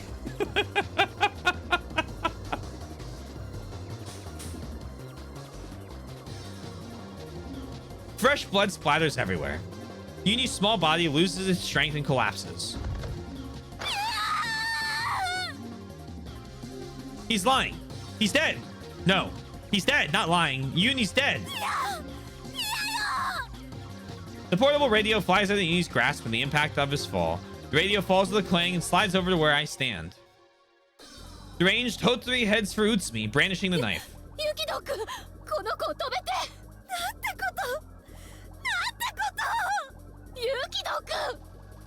I regain my composure. The scene of Hotori facing Utsumi with the knife held over her head enters my field of view. Do something. I have to do something.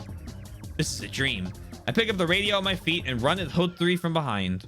With all my strength, I throw it at her arm that holds the knife. Radio connects with the wrist. The knife drops. Unflinchingly, Hotori turns around and starts hitting me. I grab her arms tightly and pin them to her sides.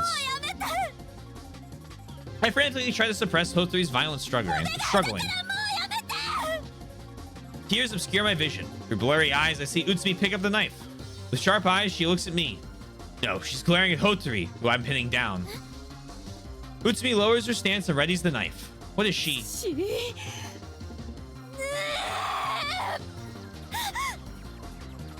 It's in completely unconscious movement. I cover Hotori with my body instead. Utsumi jerkily stops herself. Not missing the chance, I knock her hand away while she's still reeling. The knife flies out of Utsumi's hand.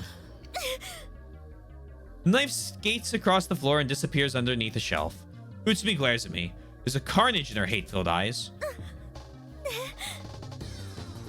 I can do nothing but stare back at Utsumi in blank surprise, and then a sharp pain runs through my right hand. There's a gaping cut on my palm. Blood begins to flow from it.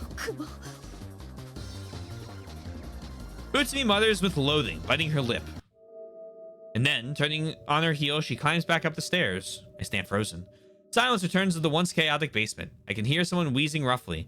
As I wonder who it is, I realize that the sound is coming from my own mouth. Hotori has lost consciousness. Uni needs stitches. Or at least, like, a piece of gauze and some tape.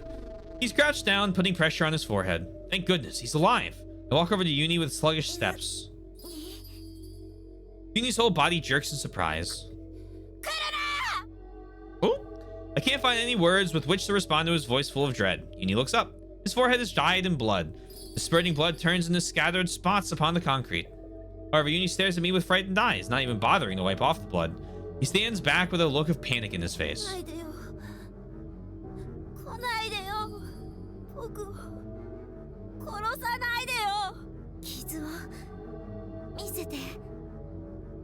I reach out my hand, a hand covered in blood.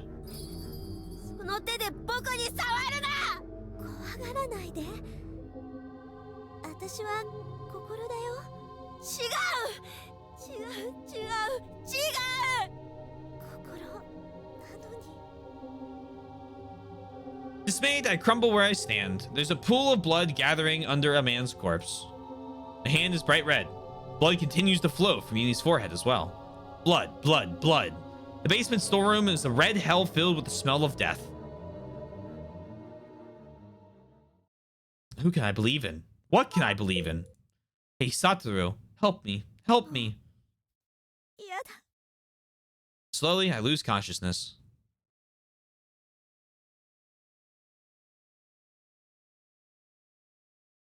Oh, shit.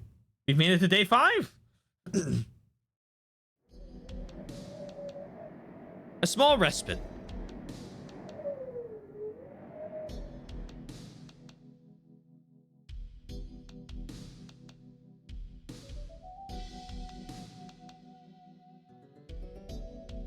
Yay! The frigid air wakes me. It seems I fell asleep without realizing it. It's a reminder that my physical strength is considerably low. You know, actually, before I get into this chapter, I'm going to go refill my water bottle. Please enjoy the calm, relaxing tunes of chaining.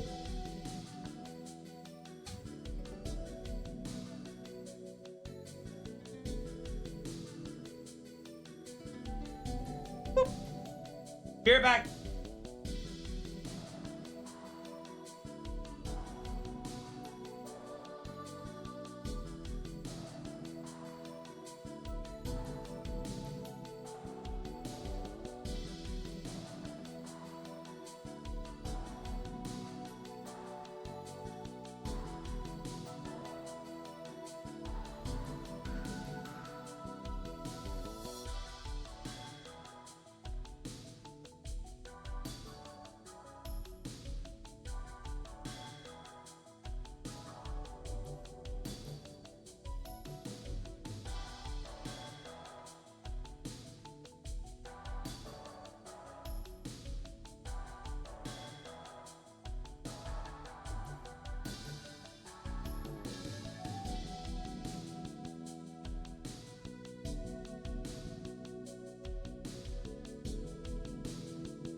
Ugh, yo.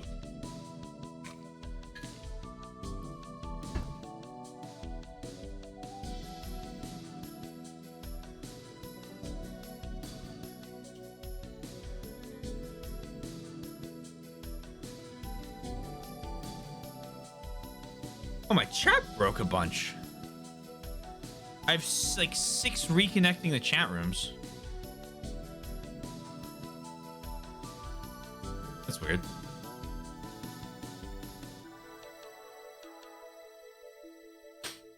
Hey, Sam. Okay, well, it's working then. That's good.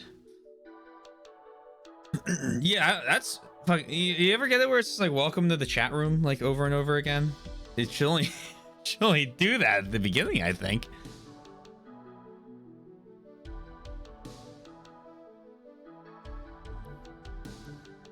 All the time? Oh, okay. Thanks, Twitch. I blame you. So here's the thing, though. Like, Yosh, just because I don't have the chat in the window, I got it on my overlay.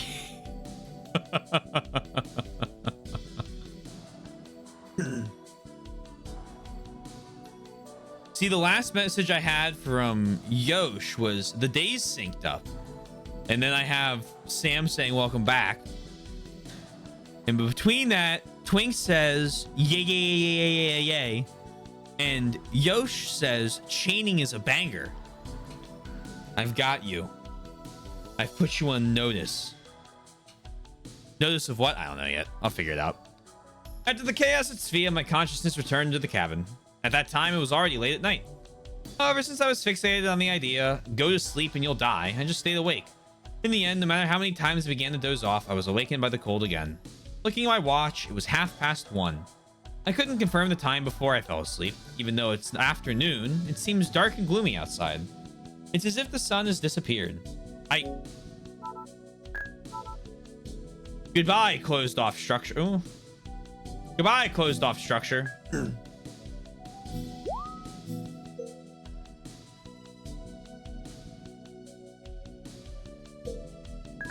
I look out the window.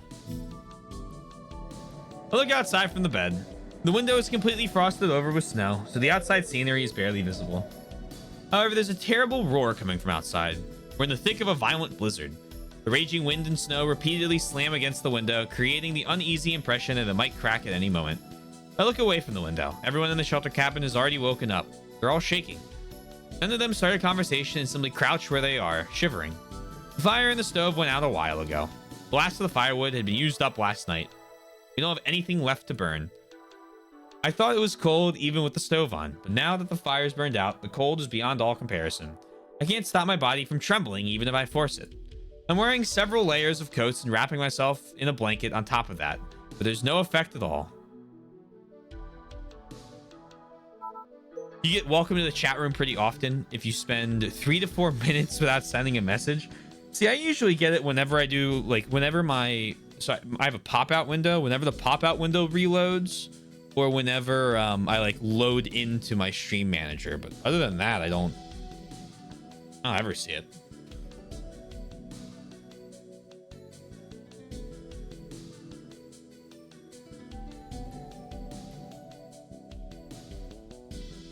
And especially not, like, that many fucking times in a row.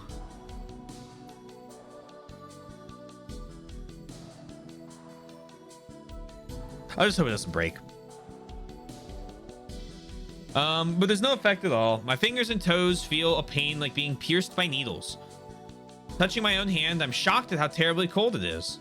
My hands won't warm up even if I blow on them or rub them together. Touching my hair, I find the parts of it have frozen from the cold. I want to cry as I comb my hair with my fingers over and over again.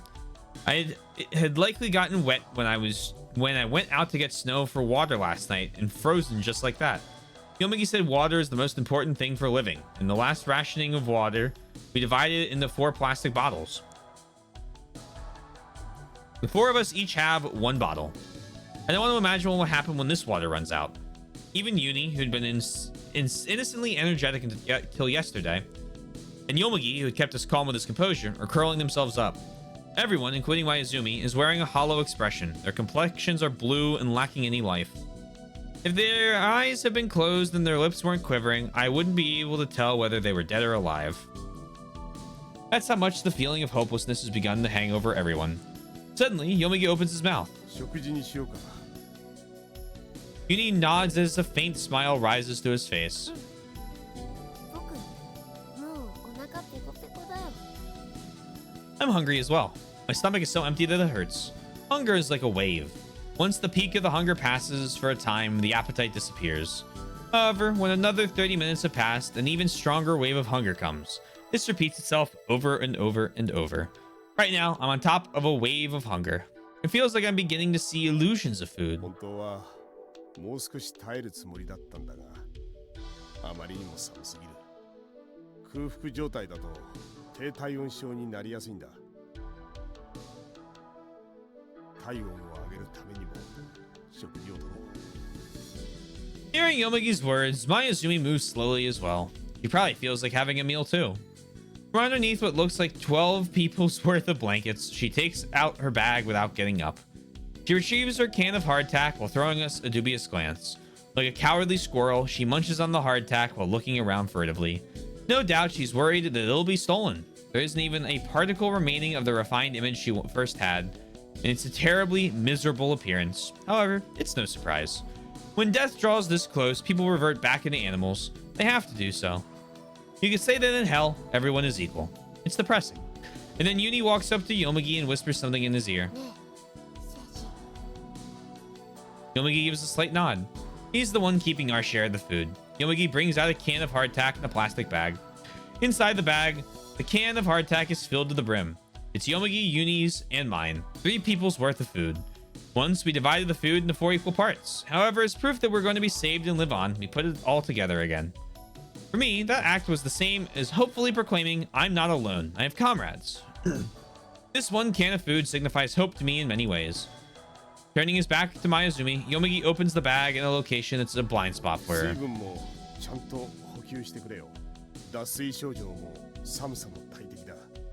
低体温症になりやすくなる。どうした？ Yomugi holds up his plastic bottle. Ice has formed on the surface. ちょっと。 Oh, おいおい、凍らさないように気をつけろって言っただろう。 hey, Fig. Hope you're well. Uni may have forgotten Yomugi's instructions, as he seems to have removed his water from his blanket. The air inside the shelter cabin is so cold that it stings. It wouldn't have taken much time to completely freeze over. Uni lowers his head as if wilting. ごめんなさい。過ぎたことは仕方がない。氷水はもう飲めない。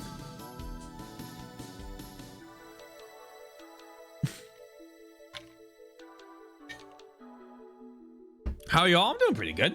Can't complain. Cannot complain. Well, not too much, at least.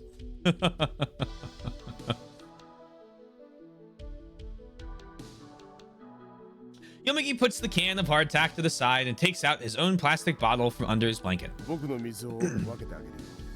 カップはどこにあったかな？ I find the steel cup sitting on top of the now flameless stove.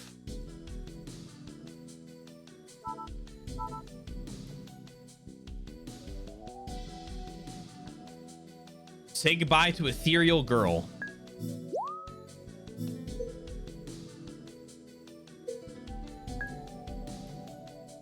Bye. Oh, speaking of, I think it's about that time. Hello, Yoshi.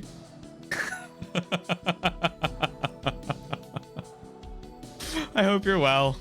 Happy 2029. I think we're about halfway through Tears of the Kingdom now.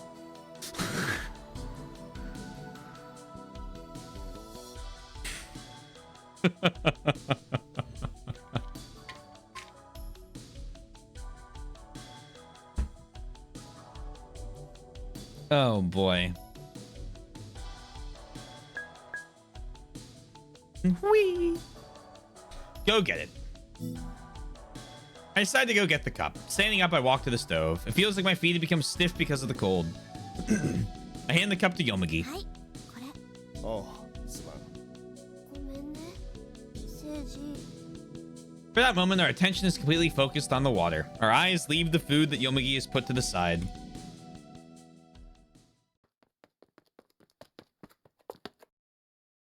I just, like, every chance she has to be just, like, horrifically insufferable. Like, there's no, like, there's just no moment where she's just not the most horrible person possible. Like, it's almost tedious having to deal with her. I hear the sound of footsteps. Mayuzumi is moving much faster than I would have expected. Before, yeah, like, you know, like, it'd be one, I don't know, right? Like, we're what? Subtract the time I got sidetracked. We're like 16 or 17 hours in. And, like, you know, if you have, like, a tsundere character, even if you have an objectively just shitty person as a character, usually it's like, I am the villain if I'm just, like, a shitty person, right? Or they have, like, some level of character development where not even that they recognize they're a shitty person, but maybe their shittiness evolves a little bit. You know what I mean? Like, it just kind of, like, transforms. They do, like, one good deed, maybe. I don't know. You know, when you're talking about, like, characters and protagonists, but she is just horrible.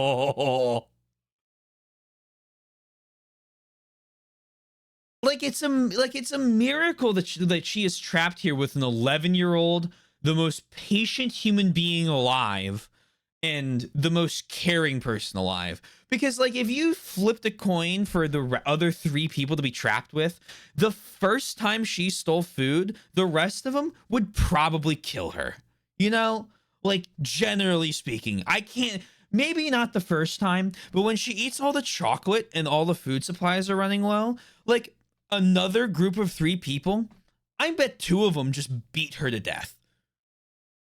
Like she's just lucky to be here.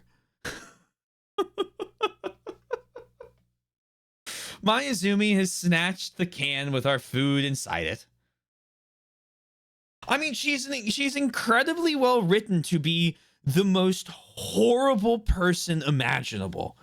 And by incredibly well written, I don't necessarily even know if I mean that as much as I mean I just fucking hate her. Or tried to ages ago. I feel like the time when she ate, like, the rice, I would have been pissed. But at the time with the chocolate, like, you know what I mean? Like, you're on the mountain for multiple days, food's running low, you're cold, tensions are high. I'd probably kill her.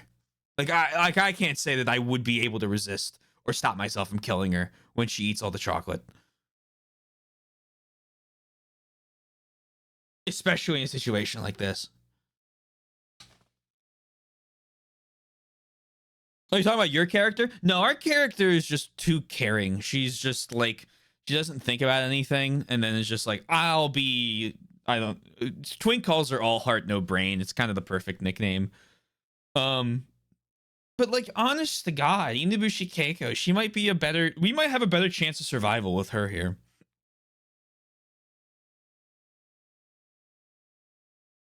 But oh my God. She's written to be hated, I guess. I don't know what redemption, like, I don't know. This is kind of the thing. This is kind of one of those characters where we're going to go through the redemption arc and I'm going to go, yeah, like, okay, she's shitty with a backstory now. She should be here so she could take care of Mayuzumi. Or maybe her backstory makes me hate her more. I don't know. I don't know where backstory could possibly be. She cradles it and runs towards the door of the shelter cabin, trying to get as far away from us as possible. Facing us with her back against the door, Mayuzumi's normal composed face is warped and ugly. It's as if she's come to some sort of understanding by herself. She scowls at us one by one with a dreadful expression.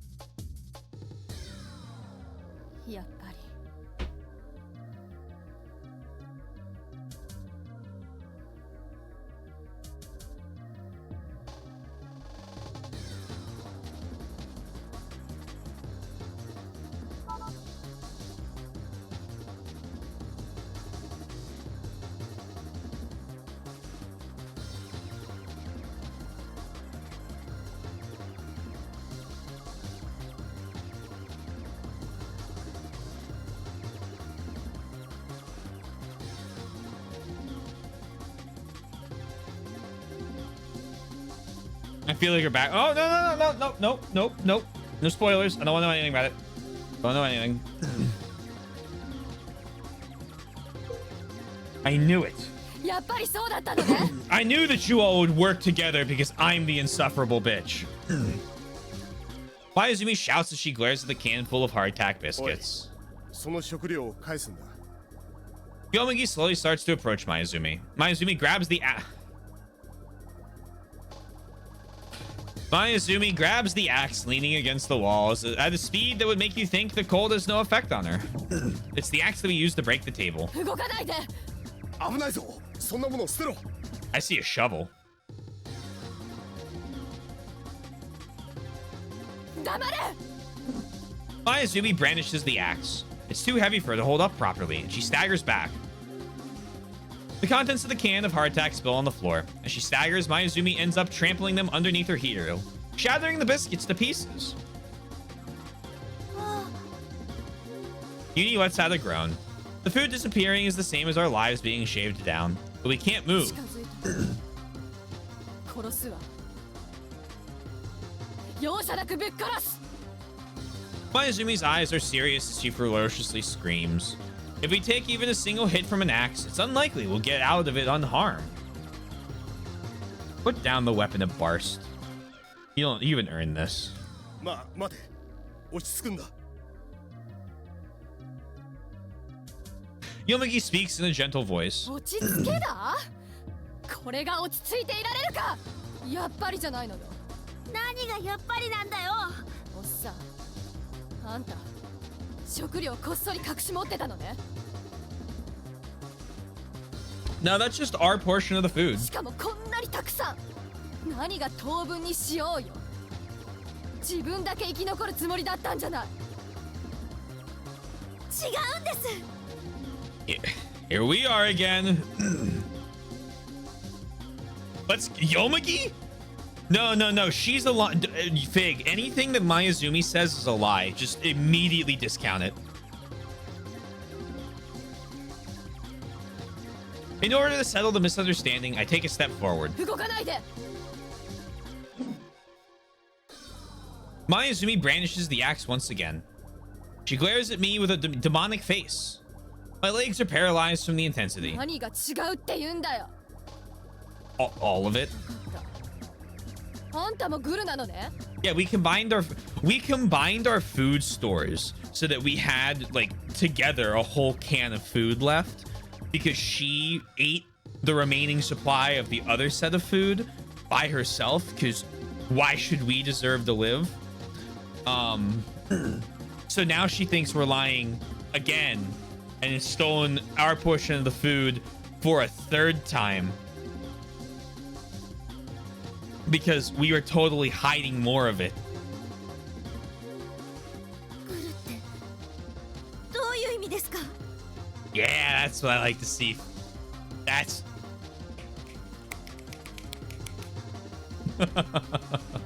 文字通りよ食料を隠し持って自分たちだけ生き延びようとした残念だったわね私に見つかっちゃって違う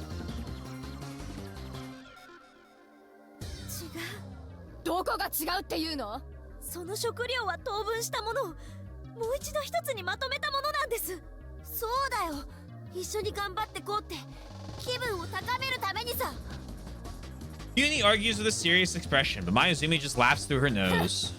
そんなの信じられるわけないでしょ大体そんなことして何になるっていうの What stops us from becoming like you? 食べ物の量が増えるわけじゃないのよ Sure, she's right. The quantity of remaining rations didn't increase. However, the act of combining 3 people's food into one brought me a lot of hope. The hope of having comrades sharing the same そん fate. な無駄なことする意味ない Is it because we've been too strict with my... She's completely consumed by paranoia. She doesn't understand that just the act in itself had given birth to a small hope inside of us. To her, those of us inside the shelter cabin aren't comrades at all. Only enemies that are decreasing their remaining food. I'm gonna have to go back in time and play through the story in order to like I can already see what's gonna happen. I'm gonna have to like indulge her, and that's gonna be the worst experience of the game, I think. The decrease in the remaining food supply. The mere thought of sharing food with the ones she considers enemies has probably never even crossed her mind. 舞澄、君には信じられないだろうけど、本当にその食料には冬川さんとユニのものも一緒になっているんだ。頼む、彼女たちはこのままでは体力を失って死んでしまう。二人の分だけでも返してやってくれないか。どうか頼む。黙れ。 Mayuzumi roars and raises the axe as if she's completely lost it. 誰も信じない。あんたたちの好きになんかさせるもんか。私は絶対に生き延びてやる。 And then she raises the can and with a rustling sound pours the contents into her mouth. She crams the hardtack into her mouth and crunches it all up. All the while, she glares at us. She rests the axe on her shoulder, remaining in a stance that would make it simple to swing it downward. Yomagi isn't in any position to move in recklessly either. Mayuzumi chews on the crystals of rock sugar mixed in with the hardtack and swallows in one gulp. 美味しいわ。あんたらが隠し持ってた食い物だと思うと10倍くらい美味しい。 Yeah, we're...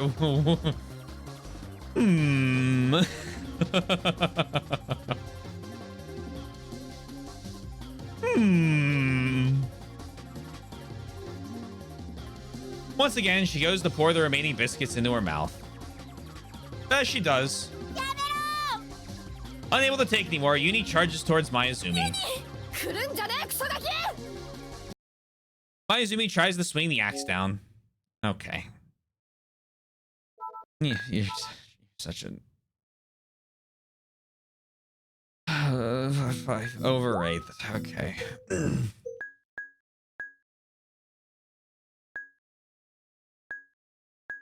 I mean, this just fucking shove her. Making up my mind to stop Mayuzumi, I put all my strength into my frozen legs. Throwing all my body weight forward, I spring at her. She swings the axe, grazing my shoulder and cutting through the air. Taking the body blow, Mayuzumi staggers and falls. I too roll on the floor, entangling with her. I see Yomagi running towards us out of the corner of my eye. Mayuzumi is struggling beneath me. I reach out my hand to rip the axe away from her. Mayuzumi raises her voice in a bizarre scream. I recoil. And while still lying down, she swings the axe. Right before my eyes, the sharp glitter of the blade approaches. Okay. The story is not finished yet. The truth is not revealed, and it circulates through an incident. It is an infinity loop. She crossed the kick the dog event horizon. Yeah, she's kind of awful. All right, let's try the other one. This is also going to fail in the exact same way. And then we're going to go back to the... We're going to go back. Knowing that I'm risking my life, I reach out with a numb hand and grab onto Yuni's. I pull him closer to me. Trying to cover him up completely, I protect Yuni. Mayuzumi's getting closer. Holding Yuni tightly, I close my eyes. However, the edge never comes down. I slowly open my eyes. Mayuzumi is glowering at me. Fuck it. Axe still in hand. なんでそんなガキかばうの？たかだか飛行機に乗り合わせただけなのに。それなのに。理由なんて。バカじゃないの？簡単な損得感情もできないなんて。Mayuzumi's lips quiver. その子が死ねば、あんたが生き残る可能性が高くなるかもしれない。Ma'am, if we had killed you 4 days ago, our chances of survival would be way better than if this kid dies. You don't want us doing risk assessment.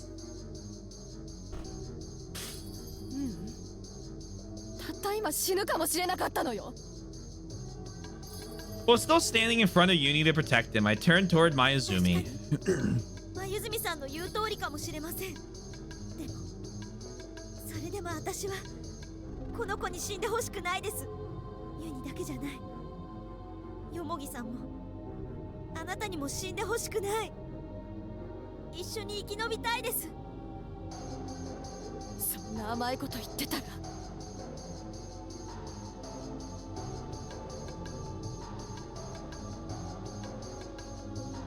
甘くてもいいんです。 It would take an. I'm not reading that essay. I'm just gonna help you out now. I don't care. Past trauma does not defend current actions.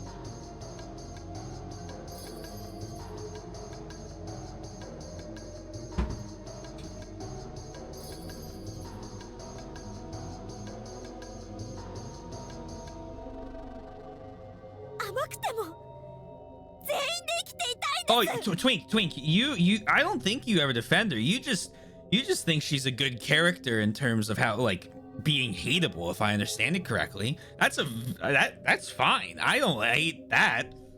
I hate her as a character. But, like, liking her as a character because she's hateable is, I feel like, two sides of the same coin there. I don't know. Maybe I misunderstand. Even if it's naive, I still want everyone to live. A single tear flows down my cheek. Being inside such a cold room, that drop feels very warm. ここは地獄みたいな場所です。正気じゃいられないような場所です。でもだからって誰かを蹴落とそうなんて思いたくない。自然の猛威に負けて尊厳を失いたくない。 Those words kind of pop out of my mouth. It's a completely unplanned speech. I study people as I'm majoring in criminal psychology. I have an especially deep understanding of the darkness lurking in human beings. Every time I learned about a mass killing perpetrated just for pleasure, I realized how sinful human beings are. My professors also said people are a product of their environment. While I studied those things, the realization may have budded inside of me that I could learn from these horrific examples. I don't want to be swallowed by the darkness. I don't want to lose my human dignity. Okay, Bane. I continue without wiping away my tears. The darkness.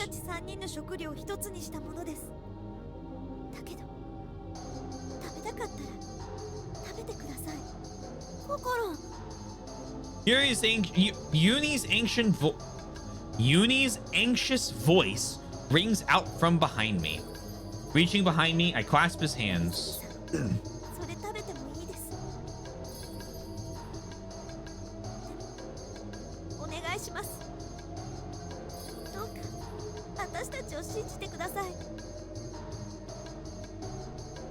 Yuni's ancient voice. Yeah, he's gonna turn out to be like an archangel or something.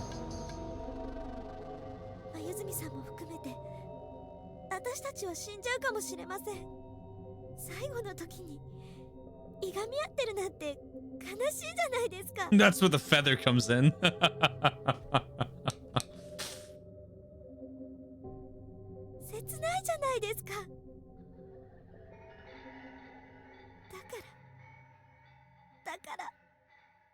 Uni clings to my waist. He puts his head against my back. I lower my head slightly. Tears run down my cheeks, one after another. My falling tears make small stains on the floor, and in no time, they turn white and freeze over. Mayuzumi looks back and forth between me and the can in her hand. However, she simply mutters. She pours the food into her mouth while resting the axe on her shoulder. She crunches on the hardtack, making a loud noise. I wipe away the tears with my sleeve and look back at Uni. I hold Uni's shoulder and we walk over to Yomugi. Yomugi, who had been silently listening to the conversation with his arms crossed, slowly shakes his head. Let's give up. That's what his expression seems to say.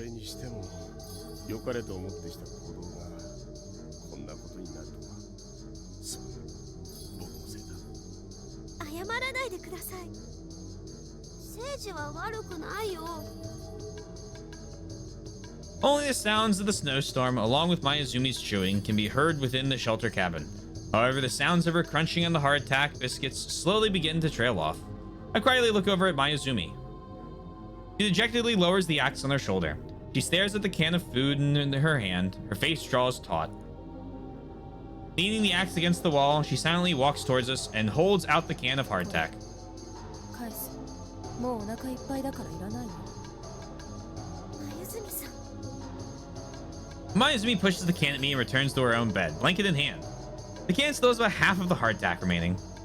どんだけ勝手なんだよ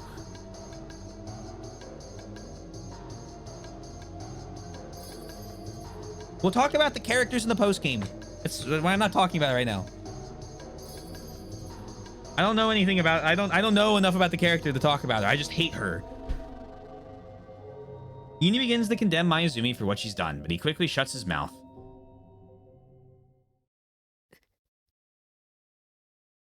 She's crying. Hiding her face within the blanket, Mayuzumi is crying. I hear her weakly sobbing. ごめんなさい。私は死にたくないの。サトル、ごめんなさい。ごめんなさい。 Yomagi lets out a deep breath as if deflating his large body. さん、はい You're fine. You're fine. I'm just putting the foot down. Seeing his expression, I understand what he wants to say immediately. I nod. どうしたの眉住さんを許してあげようって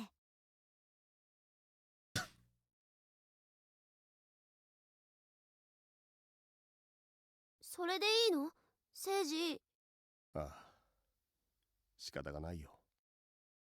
Even Mayuzumi, who's only been acting selfishly, is suffering in her own way. She's been driven into an emotional corner in this hell.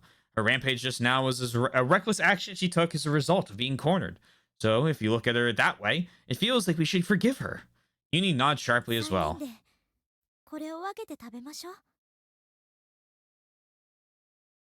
We share the tiny amount of remaining rations. Yomagi divides it up, giving most of it to the two of よ us. もぎさんももっと食べてください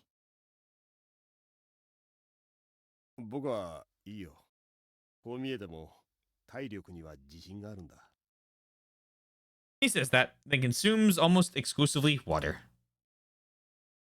Thanks to Yomagi, Uni and I are able to sate our hunger a little. Only a little, though. We wrap ourselves in our blankets and sink into silence once again.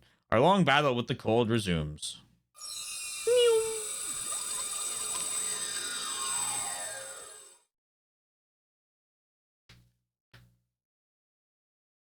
Noted.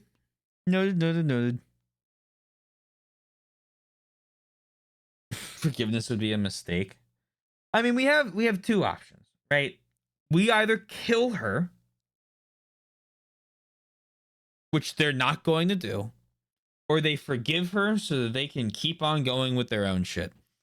They should probably just kill her. From the other three characters' perspectives in the situation that they're in,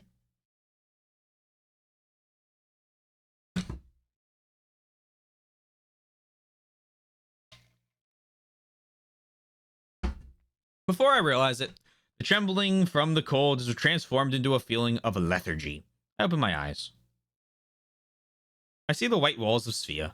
I'm sitting on Satoru's ま bed. た飛んだ Svea has functional heating, unlike the frigid shelter cabin. There's food here, too. However, I'm not the least bit happy. Because in Svea, the presence of a killer is constantly approaching me. I try to stand up. Oh dear. What is this? My vision distorts. On top of that, I can't put any strength into my body at all. It's as if all my bones have been removed. I fall to my knees. I try to get up, but my body won't listen to me. Every muscle in my body is completely relaxed. I can't lift an arm, let alone a finger. Just what is going on? I try to ask that, but my mouth and tongue won't move how I want them to. My voice won't come forth. But still, even with my body unable to move, my mind is completely clear. What's happening? I ask myself again. It's odd. No matter how you look at it, this is odd. I'm not exactly sure what, but something definitely happened to Satoru's body. And it's critically abnormal. Phew. Move. Move.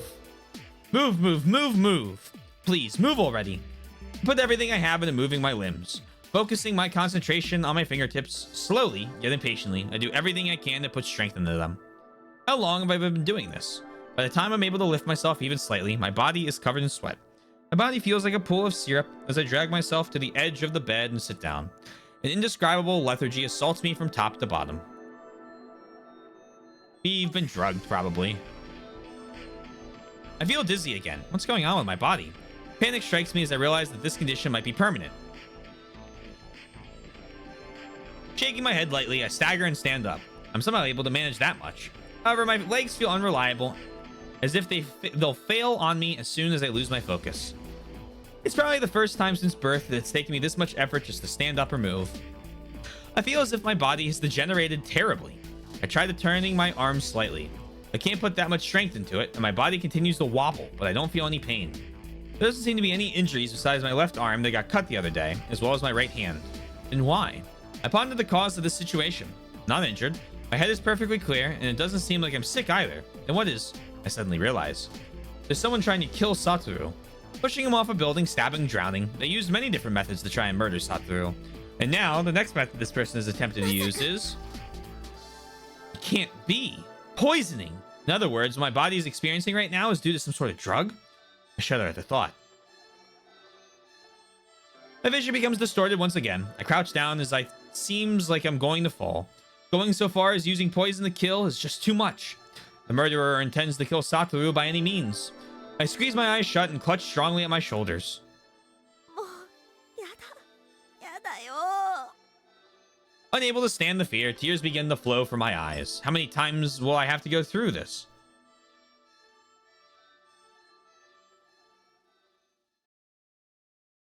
Hey, fastidious. I slowly open my eyes and the dizziness begins to recede. The feeling of lethargy attacking my body has lessened as well. Maybe the symptoms appear and disappear in 私 waves. はどうしたらいいのそうだ I decide to leave a note for Satoru. I don't know what kind of drug he was forced to drink, or was it injected, and there's no way I can deal with it. In times of crisis like these, we have to keep in especially close communication with each other. I walk toward the notepad. Satoru's hand seemed to have a weakened grip due to the influence of the drug. It isn't my dominant one, but I earnestly grab hold of the pen with my right hand to begin writing a message for Satoru. It's Kokoro. There's something strange going on with your body. What happened? Did someone make you take poison? Please tell me. Please tell me, even if it's brief.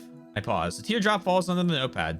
The ink runs and blurs. Fear, irrationality, loneliness, sorrow. All those emotions pile on top of each other and press down hard on my heart. Unable to bear the pain, the tears begin to fall one after another. Without wiping them away, I continue to write. As if this is my only remaining method of resistance, I single-mindedly continue to run my pen across the paper. I don't want to die. I don't want you to die either, Satoru. What should I do? What should I do to help? I'm scared. I'm very, very scared. I have no idea why this is happening. I don't even know what will happen 5 minutes from now. I don't know who I can believe in either. Hey, Satoru? I want to meet you, even a single glance is fine. But I want to meet you. Because the one reflected in the mirror isn't you, it's me. I want to meet the you that's really you. Because there's no one I can believe in but you, Satoru. And I want you to tell me that everything's alright. I want you to tell me that there's nothing to worry about. I put down the pen and wipe away my tears. The things I wrote in the message are my true feelings. It's almost like a confession of love, but I think it's different from that. I want to cling to someone. I want to cling to someone, for them to say to me, don't worry, you can relax now. I want someone to hold me tight and to say those words. I think I want to escape from this unstable situation by clinging to someone. I think my mind's already approaching its limit. The sound comes from the direction of the door. I quickly raise my head. I see Uni peeking in through the slightly open door. Realizing he's been spotted, Uni's face fills with anxiety. As though to escape, he makes to run away. どうしたのよ待って I forcibly stand up. I stagger, and there's still some slight dizziness. My body won't move the way I want it to, as if it's made out of jelly.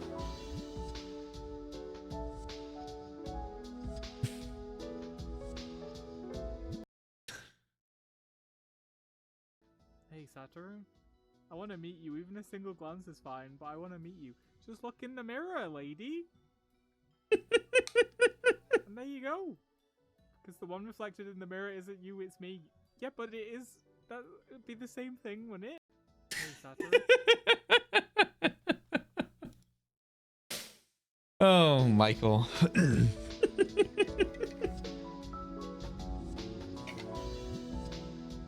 Don't worry, the game gets me like that too. But even so, I push my arms and legs to move and chase after him. Uni rushes into his own room. Yaoi Hands is great. He is. It's too bad every time he picks a new game to stream, it's a game I haven't seen before. And it's like on my list of games to play soon-ish.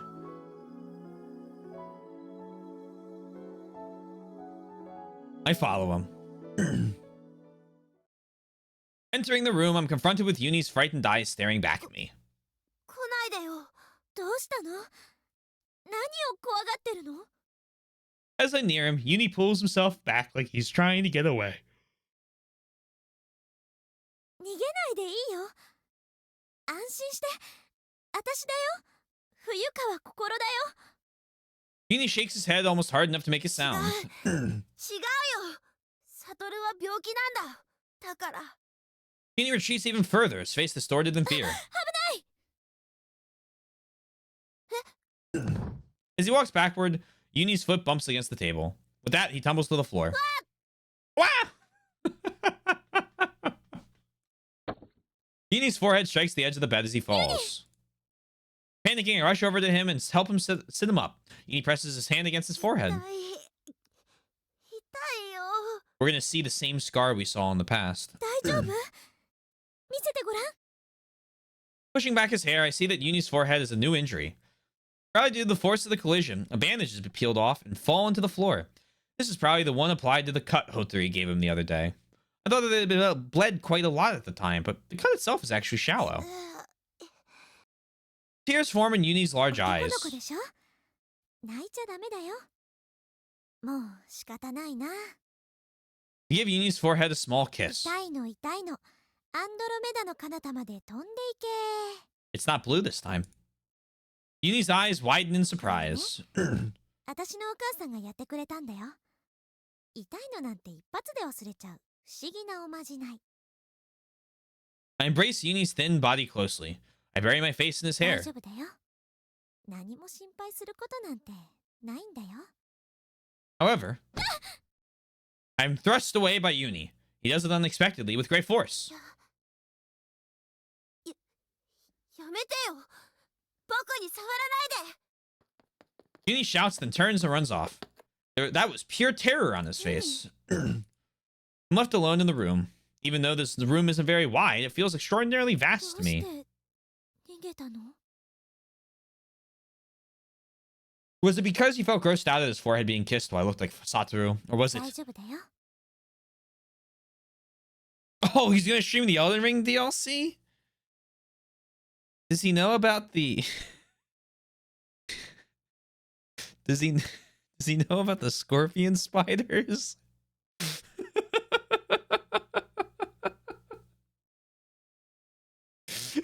Twice the arachnid? No idea? That's gonna be fun.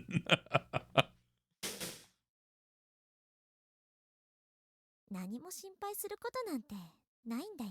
Oh, he's gonna love those. Those things creeped me out. I'm not really that whatever with spiders. Those were the words I was wishing for. The words I wanted to hear said to me. There's no one to say those words to me, so I used them myself on Uni. Under the guise of worrying about Uni, I may only have been thinking of myself. Maybe being sensitive. Ooh, wow, I keep yawning. Uni was able to see through to my heart. I don't know anything. The only thing I do know is that the remaining warmth left by Uni feels extremely lonely. Even so, I decided to run after Uni. Because losing Uni would be an unbearably sorrowful for me. Uni went in the direction of Hotori's room. I begin to chase after Uni. Nope, no you're not. Back to the cabin. Self-defense, false accusation.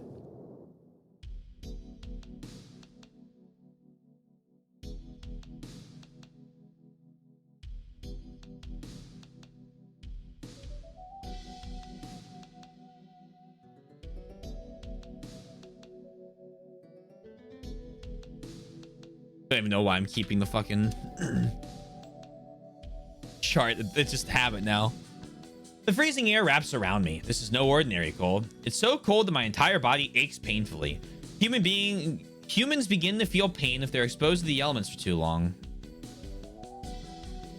Too used to the heating its sphere, my unprepared body shudders as if suddenly pulled back into reality.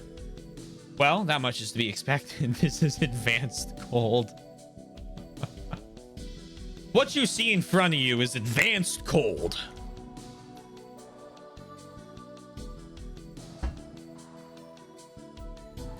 Because I'm standing in front of the cabin. I've been dropped right into the middle of a violent snowstorm. At this rate, I'll freeze to death. Is Satoru trying to kill me? I throw open the door and run into the cabin. The situation here doesn't seem to have changed. I quietly stare at my hand, which prickles with pain. My fingertips are numb and have turned stark white, having lost the coloring that blood would provide. I breathe on them. It has hardly any effect at all. My entire body is heavy. I don't have the energy to talk either. At this rate, I might not even make it through the rest of the day. I cover my entire body with a blanket. However, even the blanket has already become cold. The air is so cold that my lungs hurt when I breathe in. It's hard to believe this is indoors. Everyone is sitting apart from each other, wrapped up in blankets. Advanced Cold Deluxe new game plus and Knuckles? What? Featuring new funky... What the fuck are you guys referencing?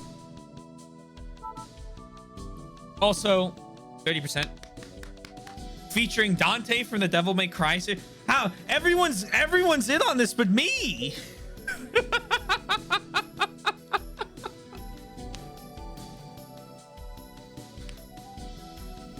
Progress! Progress, even.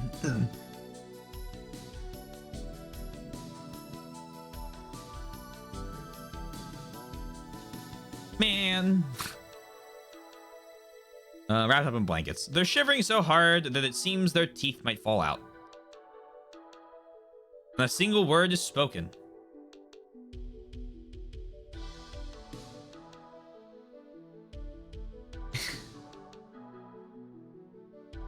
With hollow eyes, they shiver like they're going into convulsions. Without a doubt, we're approaching our limits.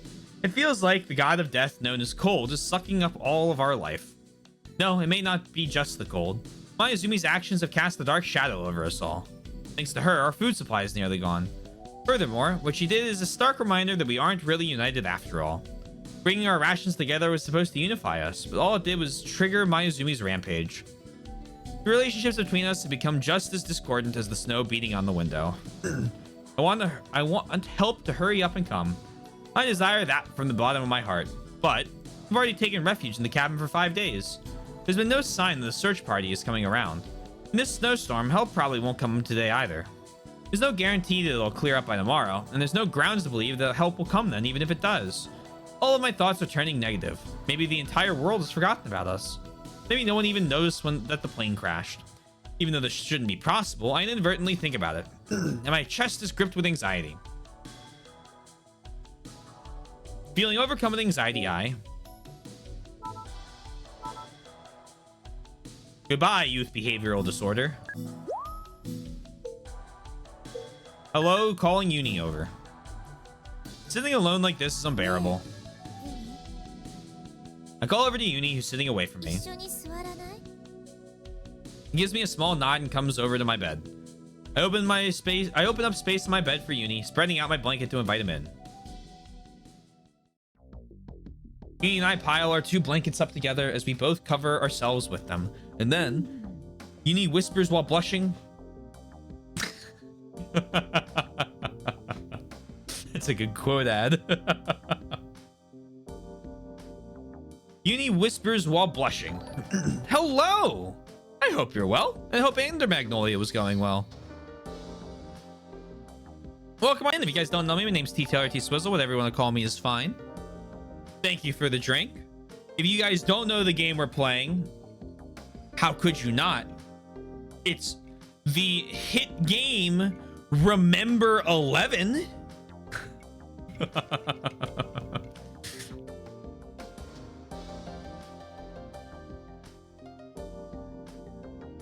The game's hard, but I do appreciate the nice mix of Souls-like and Metro. Yeah, fair enough.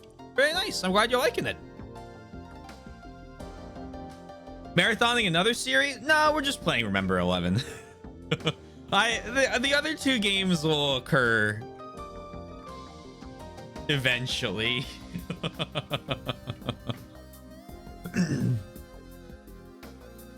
Oh, you mean because it's the 11th game? Yeah, no, I got the joke. I understood. I knew from the get-go what you were talking about. Can you press that one to say hi? Have you hugged a penguin today? I have. I'll do it again, though.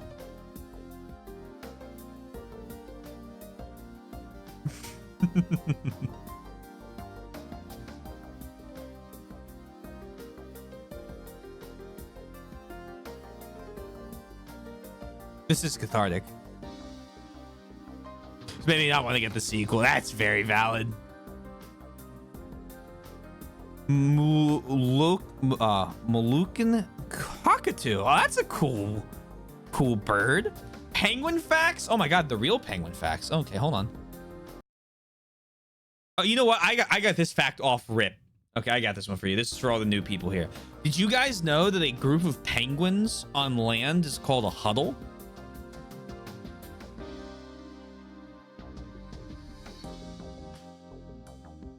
Salmon-crested cockatoo too. Same bird? Nice.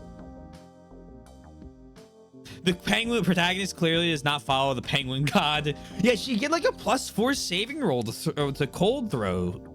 Wow. +4 saving throw to cold rolls. There we go. I got those words out.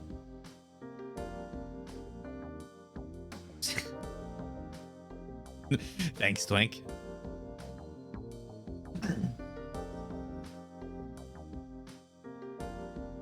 There's your fact. If you need to do any sort of post-stream stuff, please, you know what to do. Go get some tea, go eat some food, shower, sleep. I don't know. You're your own person. You can choose what you wish. But thank you for the raid, and everyone, hello. Welcome into this game. Uni whispers while blushing. Think I shall? There's some herbal tea waiting for me. Oh, nice. Yeah, don't refuse that call. Thank you, thank you. I've hardly eaten, so I'm famished too.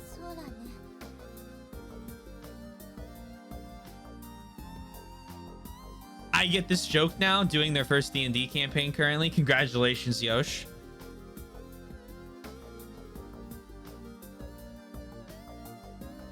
I hope you're having fun.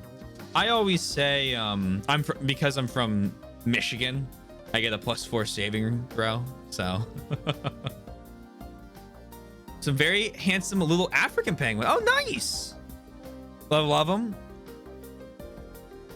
I can't remember what the New Jersey zoo near me has. Because I haven't been to that one in a while. And the Philadelphia Zoo has had their penguins away every time I've gone in the past couple years due to avian flu. So it's been a very penguinless existence for me. I thought you were Canadian. I'm not. I'm from Pennsylvania. Well, I'm from Michigan, and I live in Pennsylvania now.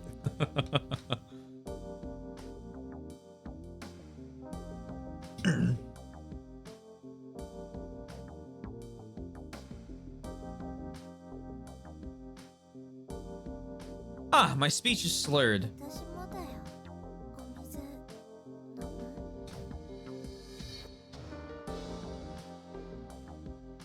I am. I'm not even gonna look at the next line, okay? Are you an ice wizard? Playing a wizard who has a fascination with ice. Close enough. Okay, fuck it. I'll take that. I'll take that. Pretty easy to RP. Need to pass out. I was gonna see you. Hug your pengy for me. I'll give him one more hug for you. Please sleep well. Thank you for stopping by as always. I almost always play Artificer, but I always try to put a spin on it. And I have played Barbarian once to break that up. The last Artificer this is actually kind of related to this. The last Artificer I played had a necklace on, and the necklace was actually like basically like a soul gem from Skyrim or like any of the Elder Scrolls games. And every time my character fainted or like was, you know, put down to 0 HP, I would roll a d6 and a new personality, like a new like character would take over the body, because the idea was in a lab accident, they accidentally trapped 6 of the researchers' souls into this one like crystal, which is now like cursed, attached to one of the scientists. And so the other like 5 people were in a personality exchange, you may say, with my character. So it was really fun because I would get like knocked out in combat, and my party members only trusted the original character that showed up with them. So when I would faint, if I came back awake and I had a different accent, which I always, of course, had a different accent for each character, the one character would just punch me to do one damage to knock me back out, and then would stabilize me, and they would cycle that until the regular guy came back. So we didn't even like fucking touch the backstory. Oh my god. Imagine playing as anything other than a cleric. Cleric's a fun one. I haven't done cleric. I don't really like a lot of, I like classes that have function outside of combat, but I refuse to be a bard because of the the stigma attached to bard. I want to play the dumbest healer ever. That'd probably be fun. We have a character. One more thing, and then I'll get back to the game. We have we have a character in all of our D&D campaigns. It's a recurring character that is he's I think an elf, at least he was in I think the most recent campaign we did, and he's an unkillable godlike entity that has infinite uses of the wish spell, and always auto succeeds its use. And his name is Grant. He has no last name, which I think that's his full name. Grant, he has no last name, like that in brackets.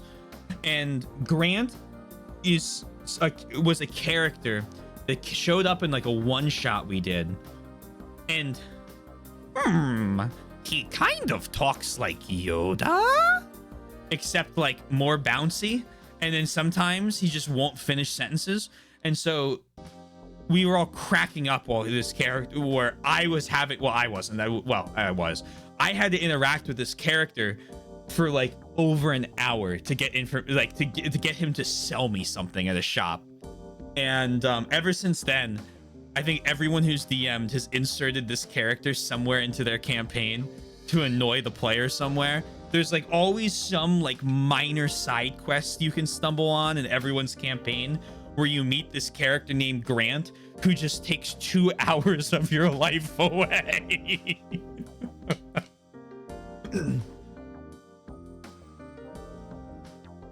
Do our one-shots actually last one session? I've done 2 one-shots that were 1 session, and I've done one shot that ended up being 8 sessions. I've done...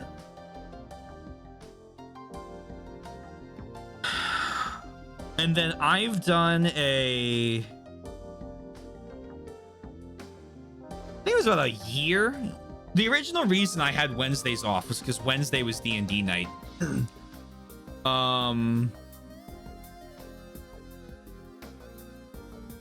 And that was because we had one going on for about a year,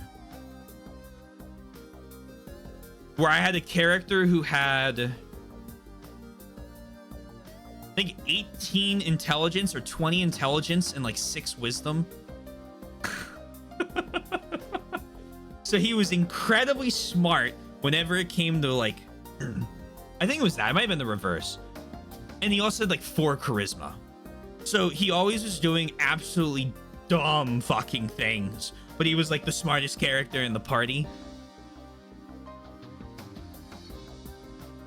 Our last one shot was supposed to be for a bachelor party, so it was intended to be like 8 hours long, and once it got postponed from that, it was going to be 2 or 3, and it took us nearly a year. I don't I've never had a one shot take nearly a year before. I've had a campaign that went on for 3.5 years on and off, with a rotating cast of players from 12 to 4. Yours is 19 int and 5 crit. Yep. You get it.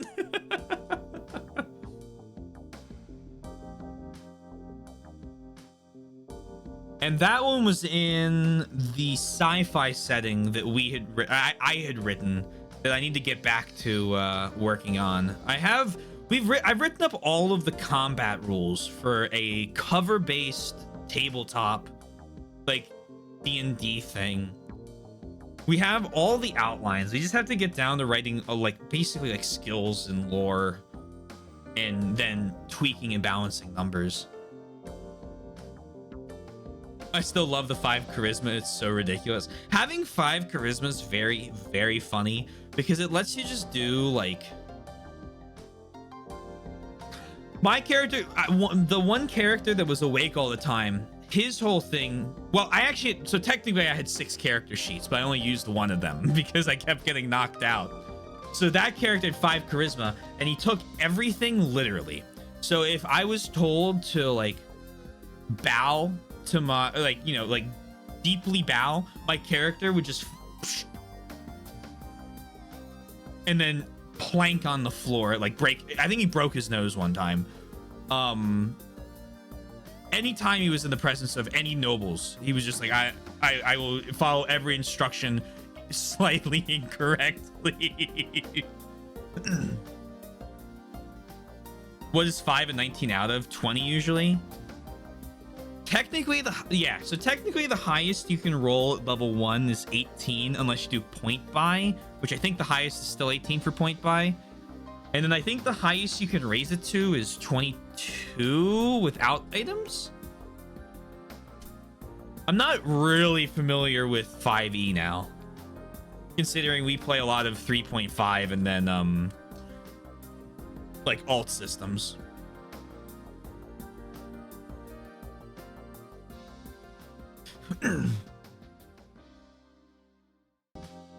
All I know is that in my system that I had set up, the highest you could get was 30, and you would roll up to 18. There were 25 levels, but you gained, I think, 2 attribute points a level. And so the idea, there was some math worked out that you can max out 2 stats to 30. That's the only one I know for sure because I wrote it. I take the plastic bottle out for my own blanket. The water is extremely cold, but it's barely managed to not freeze.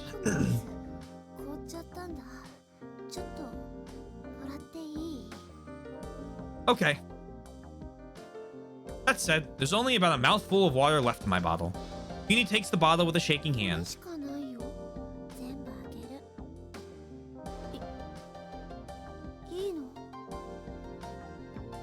I nod, and a weak smile floats across Uni's face.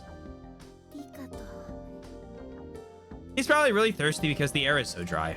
He drinks the water with loud gulps. People say that you can live for 1 week on water alone, but now even our water has been lost. There's plenty of snow outside. However, if we put that in our mouths, it'll snatch away our body heat and lead right to death. It's like a person who's unable to drink seawater dying of thirst while floating on a raft. Uni laughs, but only with his mouth. His eyes aren't laughing at all. Tears fill them instead.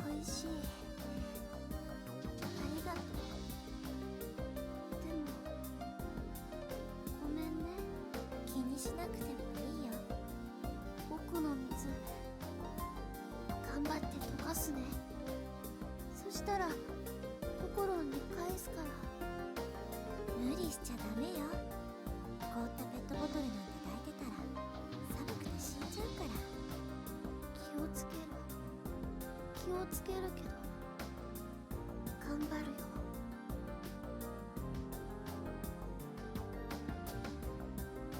Level 19 boons lets you raise a stat by 1 up to a maximum of 30.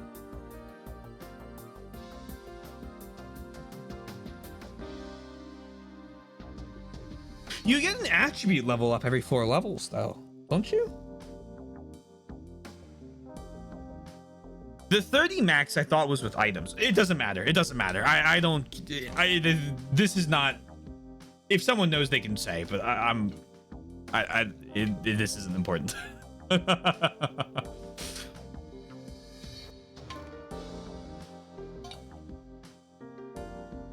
心のためならちょっとぐらい寒くても我慢するもん。 It's not important enough for me to argue. I mean, or debate it. ユニ Uni's lovable, tender nature is almost too much to bear. I gently put my hand on Uni's glasses. あ、ダメ。あれはダメ。なんでよ。僕の身にもなってよ。あれってすっごく苦しいんだから。私のためなら我慢できるんでしょ。それとこれとは別だよ。Without any other alternative, I settled for grasping Uni's small hand instead. Something gripped in his cold hand. It's a charm. Wonder where it came from. いいでしょ。僕を守ってくれるんだよ。 Perhaps trying to cheer me up, Uni forces a smile. However, his smile seems stiffened by the cold. それじゃあ二人で神様にお願いしよう。うん。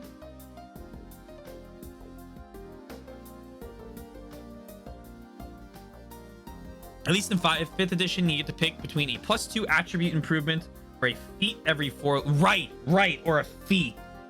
And then the feat gets the +1. Right.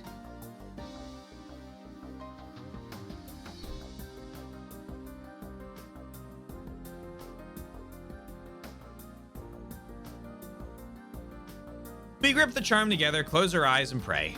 It's a prayer to God without any foundation, but the mere existence of this charm acts as a support to us. なんてお願いしたの？どうかみんな無事に帰れますように。ユニは？ Uni looks down. Empty eyes, a fleeting smile crosses his face. ココロンとずっと一緒にいれますようにって。 I can't hold it back anymore. ユニー！ Okay. パーティーやめてよ。苦しいよ心。ハグ。ギブ。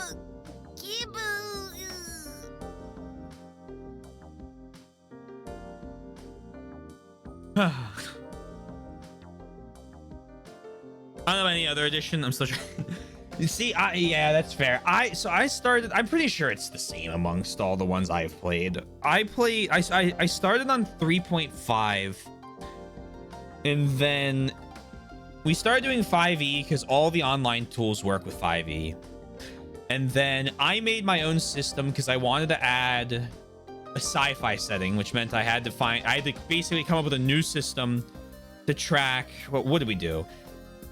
The idea was like kind of like XCOM.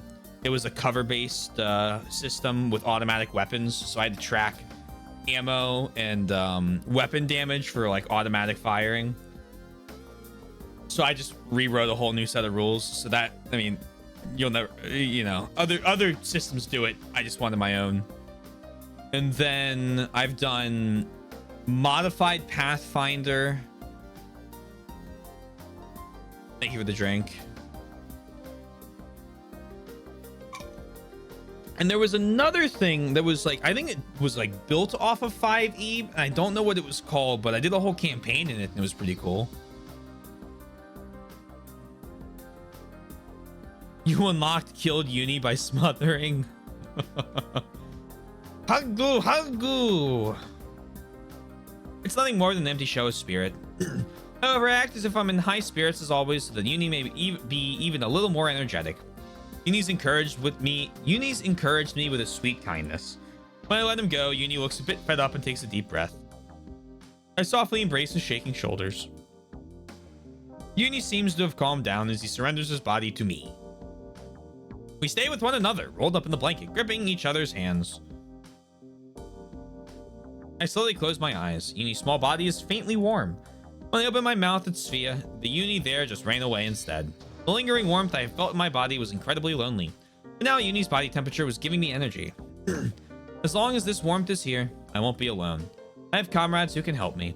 If we all work together, we'll survive for sure. Time passes and before long, night arrives.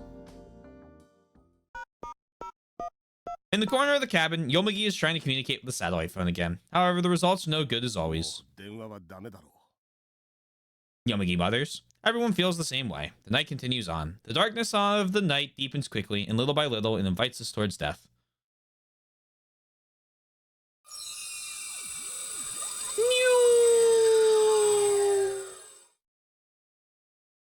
Cruel harmony. Before I knew it, I'm standing perfectly still in Satoru's room.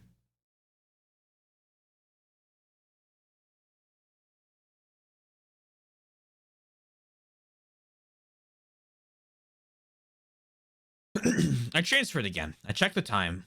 10:20 p.m. A delicious smell is coming from beyond the door. Lured by the smell, I leave the room.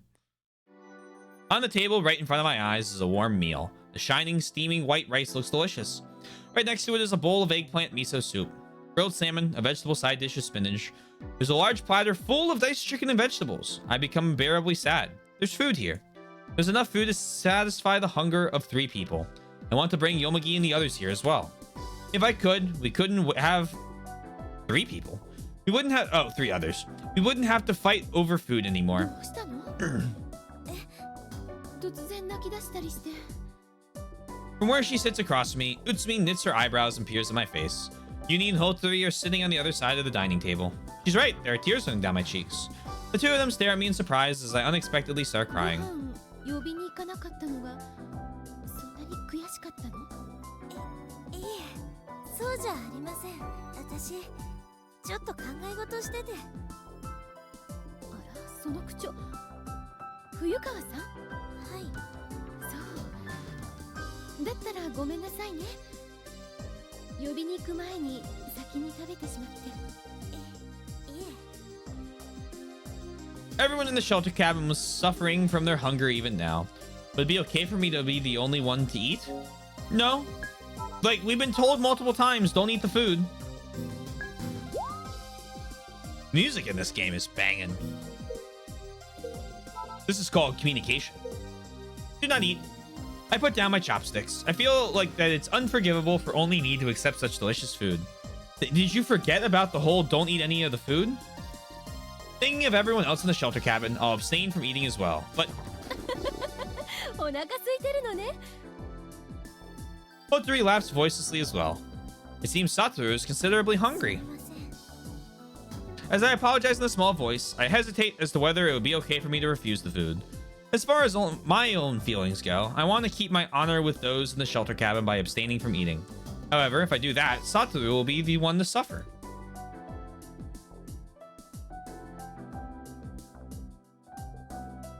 I don't want Satoru to lack the energy to run away from the killer if I don't eat now.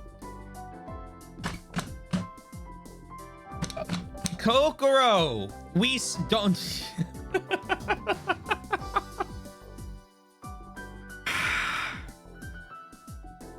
I pick up the chopsticks with mixed feelings. I'll eat it. No! While eating, I look at the other 3 people around the dinner table. Something feels off.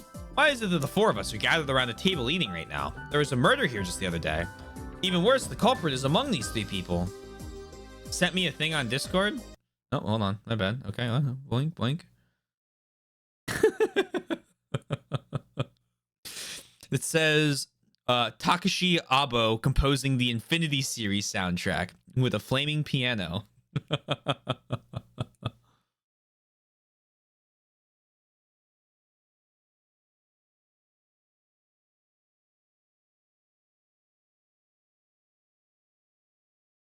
Okay.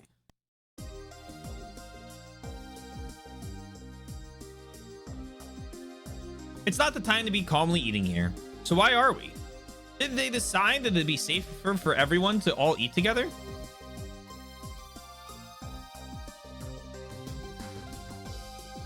It's one of the gifts that just shows up on Discord if you search for Remember11. That's good. To prevent any one of us from being poisoned, everyone should be eating the same thing. That reminds me. That's right, Satoru was poisoned. The last time I transferred, his body was in terrible condition. I look up at the ceiling. I check to see whether my vision is blurry or if I've become dizzy. However, everything is perfectly normal. My body doesn't feel dull at all either. So did Satoru deal with it somehow?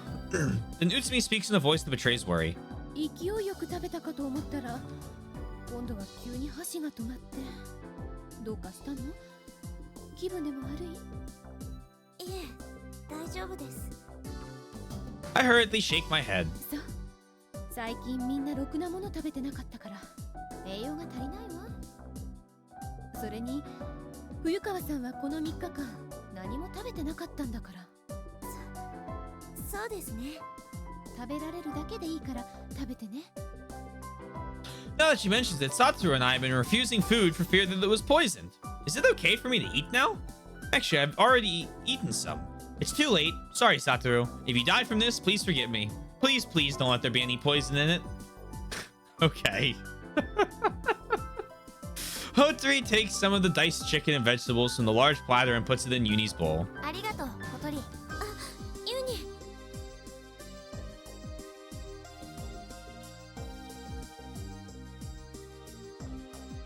And then you scroll down and it's gifts of people remembering a certain other 11. I wonder what that could possibly be.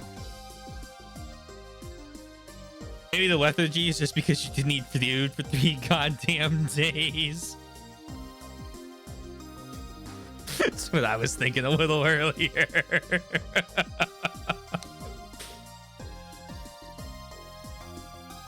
Uni grabs it with his chopstick, showing no hesitation. 何 Swallowing a piece of bamboo shoot, Uni glances up at me, startled. なんでもないの Hotori serves herself from the same platter, then brings the food to her mouth. There isn't any sign that it's poisoned. Gathering my resolve, I decide to continue with the meal. The food that Utsumi made is very delicious.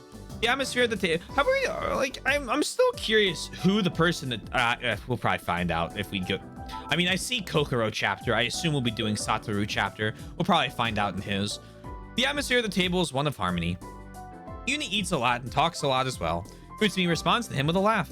Hotori, sitting beside Uni, nods at their conversation with a smile. It's like the meal we had on the first day. It's almost like the murder that took place was just a lie. A bad dream of a world far away. However, there's something different from the meal on the first day too. ねえユニお醤油取って When I casually call out to Uni, he jolts. He looks at me with eyes full of fear. 何どうしてそんな目ではいこれ Interrupting my question, Utsumi passes me the soy sauce instead. すみません Uni is oddly afraid of me. Satoru? That's the biggest difference. And then there's one more difference. Hotori lightly taps Uni on the ど shoulder. うしたの小鳥 You stabbed him. Hotori points her finger at her own cheek. ほっぺがどうかした Hotori tilts her head like she's troubled and reaches out over to Uni's cheek. There's a grain of rice stuck there. Hotori puts it in her own mouth. お弁当つけてどこ行くのってやつだね Hotori smiles happily. もう新婚さんみたいじゃん Uni smiles while leaning against her arm, teasing her. Hotori, probably reacting to the word newlyweds, looks down as her cheeks turn red. 照れすぎだよ小鳥 Hotori and Uni are getting along unusually well. I consider that as I bring one of the vegetable side dishes, dripping with soy sauce, into my mouth. Uni's forehead should be wounded. It is invisible right now because his bangs are hiding it, but it's a new wound. And it's unmistakably been inflicted by none other than Hotori. So then why isn't Uni wary of Hotori? Why is it that rather than being scared of her, he seems to be getting along with her so well? Meal ends, leaving behind that huge ご question. ちそうさま I put my hands together and mentally apologize while doing so. I'm sorry. I'm sorry for being the only one to eat. Everyone in the shelter cabin is enduring their hunger right now. Of course, my own body must be feeling hunger as well, but feelings of guilt emerge from being able to fulfill myself spiritually. Sometimes you just need to stab each other to deepen your friendship. Oh, okay. Noted, noted, noted. We're on mother and child now. That was a short last chapter.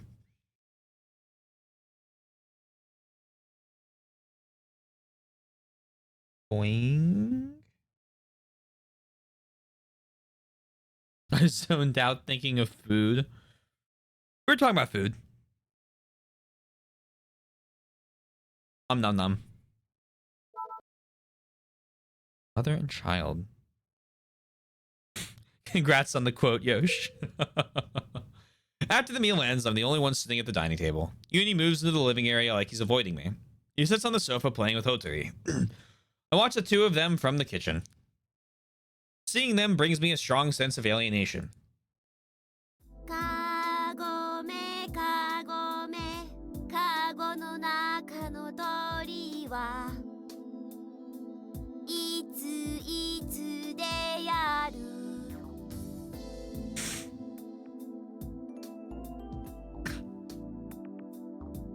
It's actually pretty varied. We got Elden Ring, Elden Ring, Elden Ring, Elden Ring, Elden Ring.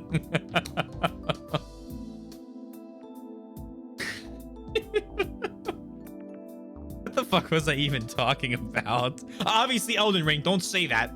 What was I saying Elden Ring in reference to?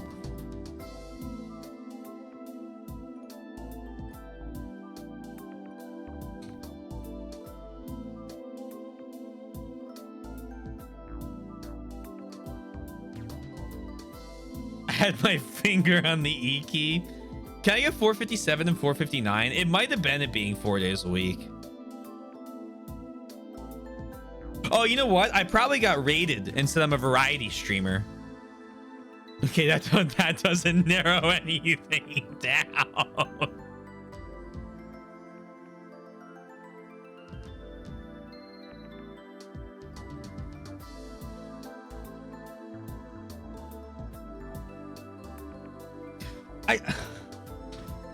Oh, these?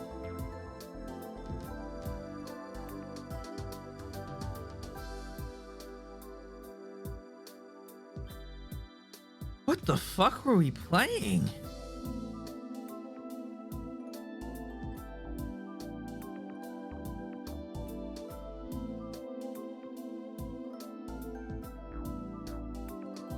Oh, that leaves me more questions than answers. Probably could have been. Yeah, it could have been. I'm really enjoying this neck breaking thing. Hey, Lady Corgi, hope you're well.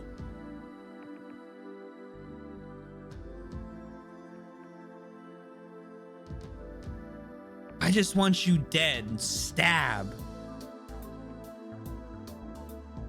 Oh my god, I'm in my violent arc.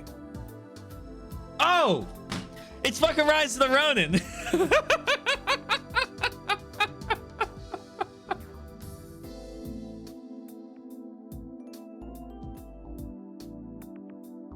So I must have been talking about the upcoming schedule. Yeah, that must be exactly what I've been talking about.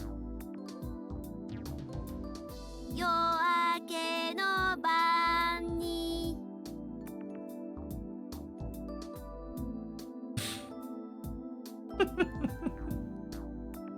Good job, me. A little pat on the back for yourself. Oh man. つると亀が滑った後ろの正面誰 Yuni's hands are covering Hotori's eyes. The two of them are singing Kagome Kagome by themselves. Hotori crosses her arms and nods like she's pondering it. After a while, Hotori takes the notepad in her hand and writes Uni-kun. あったり正解は楠田ユニくんでした Letting out a voice full of joy, Uni lifts his hands. Hotomi smiles amicably as well. If you just take what they're doing as innocent play, it would look like a very enjoyable scene. But Uni and Hotori are the only ones there. This is what's fun about that. If you think about it, their game is kind of creepy. You a little jealous? What's going on? The Kagame song. It's the song Uni sang to himself many times in the past, on the plane, in the shelter cabin, and in Sophia. It's the year 2011 in the shelter cabin and the year 2012 in Sophia. That's what I've concluded. Is Uni like us after all like us after all in that only his consciousness is transferring? No, before that. Before that, there's something even more important I have to think about. The same question from before crosses my mind. Why isn't Uni afraid of Hotori? Uni definitely had his forehead cut by Hotori. That's the truth, even if she didn't do it intentionally. Normally, you'd be cautious of a person who did that and try to avoid them. But looking at the two of them, rather than him trying to avoid her, you get the impression that they're getting along even better than before. Why is that?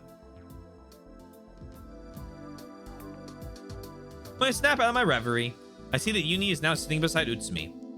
Cuddling himself close to Utsumi, Uni begins talking to her, like the way a spoiled child behaves with his mother. カーリーが言ってた通りだね。一緒に食べた方が安心だったよ。とっても美味しかったし。それは良かったわ。The two of them sit on the sofa, talking. What do they mean by all that? It may be similar to what I felt during the meal about the chance of poisoning decreasing when we eat together rather than apart. Uni sticks even closer to Utsumi than necessary. Despite that, Utsumi pats him gently. She narrows her gentle eyes, her expression overcome with affection. The two look as if they're truly mother and child. カーリー、怖いよ。 Uni whispers as he presses her forehead against Utsumi's arm. It looks like he's trembling slightly. 次は僕が殺されちゃうかもしれない。やだよ。死にたくないよ。ユニ。 To soothe his trembling, Utsumi embraces Uni. After brushing her lips against his hair, she rubs his cheek against hers. 大丈夫よ。何かあっても絶対に私が守ってあげるわ。カーリ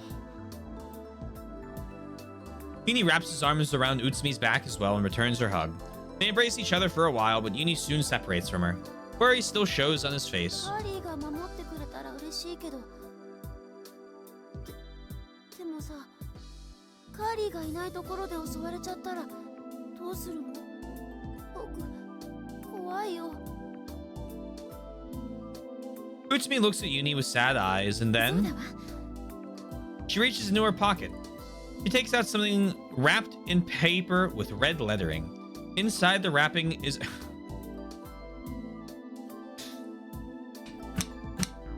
So, like... Okay. So then, like, if this pops up and it's that blue charm we just saw, then this event is clearly taking place. There's two solutions. One, this event is taking place before the shelter cabin incident. How? Not really sure yet, but it is. Two, if it's not, there is some fucky-wucky time-traveling shenanigans I have no hope of guessing that loops Uni back into the past in order to have all of this stuff and know that the newspaper is real, to have the information about the cabin. Maybe he's in a time loop trying to save everybody, and this is just he's gotten further in this time loop version. If there's no hope in guessing what's this, conjecture. It's not a guess, it's conjecture. これをあげる。お守り？そうよ。このお守りはね。 It's the charm. っていう願いのこもったものなの。 And because of this charm, that's why he doesn't die in the landslide. Wearing an expression like the Virgin Mary, Utsumi hands the charm over to Uni. Uni hands it in his hand and stares at it mystified. I begin to doubt my eyes. That charm! In the shelter cabin, through our shivering, Uni and I prayed to that charm. Why? What's going on? Utsumi speaks gently to Uni. きっとお守りがあなたを守ってくれるわ。僕がもらってもいいの？ええ、持っていて。手遅れにならないうちに持っていてほしいの。Uni has a puzzled expression at first, but eventually gives a small nod. He holds the charm to his chest like it's a treasure. ありがとうカリー Utsumi hugs Uni tightly one more time. And then she heads into the kitchen to do the dishes. Uni starts to go back to his room. I want to talk to him. As I approach him, Uni suddenly jumps and freezes where he stands with a look of terror on his face. He won't make eye contact with me. He grips the charm in his hand. どうしたっていう I don't really understand what Uni's thinking. Uni was hurt by Hotori. He had his forehead cut with a knife.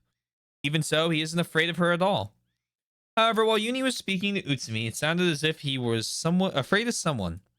Could it be that Satoru did something to Uni without me knowing? And because of that, Uni's affected? I don't have the energy to think about it anymore. I try my best to talk with him. ユニちょっといい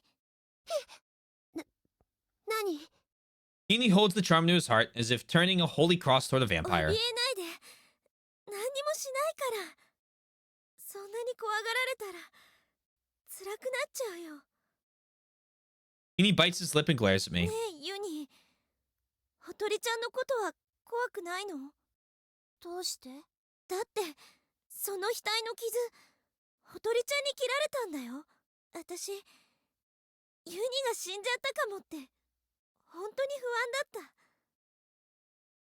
When I saw Uni fall down with blood spraying from his forehead, I momentarily thought he was dead. The thought of Uni dying, even remembering that scene, makes me shudder. ねえほとりちゃんは怖くないの Uni stares at his toes for a moment, but finally raises his head with a resolute look on his 怖 face. くないよ前より仲良しだよどうして仲良くなったのほとりは時々変になる怖い顔する時もあるでも人を殺したりなんてしないから殺したりしないって Hotori is a rare serial killer, the one who slaughtered 12 people. Inubushi Keiko. Uni probably doesn't know about that. If Uni gets too close to Hotori without that knowledge, he might be in danger. Unsure over what to do, I try to tell him indirectly. よく考えてみてよほとりちゃんは男の人が死んでる部屋でナイフを持って立ってたほとりちゃんの人格は優しいかもしれないけど危ない本性があるかもしれないよ Uni violently shakes his head at my words. そんなことないよほとりはあの男の人殺してない You did, Satoru! どうしてそんなこと言えるの Satoru. だって僕見たんだ何を Uni lowers his voice. 男の人が殺されるとこ犯人を見たの Uni nods slightly. Still grasping the charm, he squeezes it even more tightly. 誰が殺したの犯人を教えて As I draw closer, Uni shrinks from me. His face is warped in ど fear. うしたの黙っててもわかんない教えてよ Uni stands immobile, fear and sorrow mingled on his face. ねえどうしたの After a long, long silence, from one small hand, he extends his index finger to me and points it straight at me. In the tone of someone declaring a death sentence, Uni says お it. 前が Oh.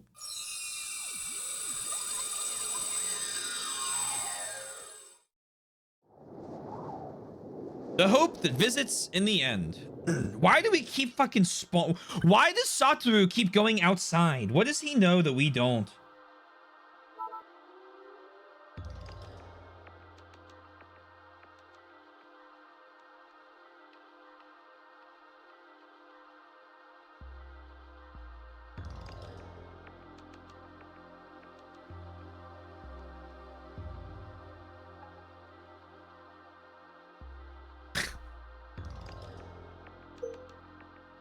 Snow suddenly beats against my face with amazing force. It's so strong that I can barely scream. I'm forced into a crouch. There's a terrible ringing in my ears. It's horribly painful. I can't hear very well. I hear a faint scream through the high-pitched ringing in my ears. I look at my surroundings, but I can only see the darkness of the night stretching in every direction. From within that darkness, snow emerges to assault me again and again. The darkness and the snow hinder my vision, so I can barely even make out what's a few meters ahead of me. Even so, I'm somehow able to perceive the faint beam of a flashlight. There, I'm able to confirm the outlines of Yomugi, Mayuzumi, and Uni. The three of them are covered in thick clothes to protect them from the cold, covering their ears and writhing in agony. なんだって急に初めて言うこと。耳とかしろよ。このままじゃ帰っちゃう。 That really is a great question. Thanks. リだよ。見つかり歩け。 Back to anxiety. The ringing in my ears and the roar of the storm make it almost impossible to discern anything they're saying. I head for the three of them. なんでこんなことに。 None of them even notice my voice. Everyone seems to have their hands full dealing with themselves. Why am I? No, all of us. Why are we outside?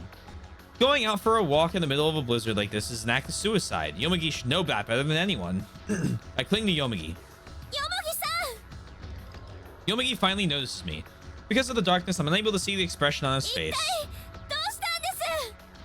Yomugi violently shakes his head. これほど急激な天候の変化は初めてだ。 The things we're saying don't line up. そうじゃなくて。それでもヘリを諦めきれない。 Oh, did the satellite phone get through? ヘリってどういうこと。僕は行くぞ。 Yomugi shakes off my hand and begins walking. 待って私も行くだから待って。 As if using up the last of her strength, the already weakened Mayuzumi begins to stagger forward unsteadily, trying to follow Yomugi. Get to the chopper. Uni silently follows after 待 them. ってください。 I try once more to pull Yomugi back. このまま進むのは自殺行為です。戻りましょう。危険なのは分かってるさ。でもこれを逃したら僕たちは永遠に帰れないかもしれない。最後のチャンスなんだよ。 Chance, what is he saying? I don't know what happened, but it seems like Yomugi has completely lost it. I can't just let them continue on like ダメで this. す。戻りましょう。出ないとみんな死んじゃいます。戻るなら一人で戻りなさいよ。 From the side, Mayuzumi pushes me away. I stumble and land on my rear in the snow. 何するんですか。綺麗事言ってる場合じゃないのよ。そうだ。どうしても戻りたいというなら君を置いていく。 I can't believe it. Even Yomugi agrees with Mayuzumi's reckless view. Just what's happened. Yomugi turns his back on me and continues advancing in the darkness. At this rate, I'll be left behind. Even so, I choose to turn back to the cabin.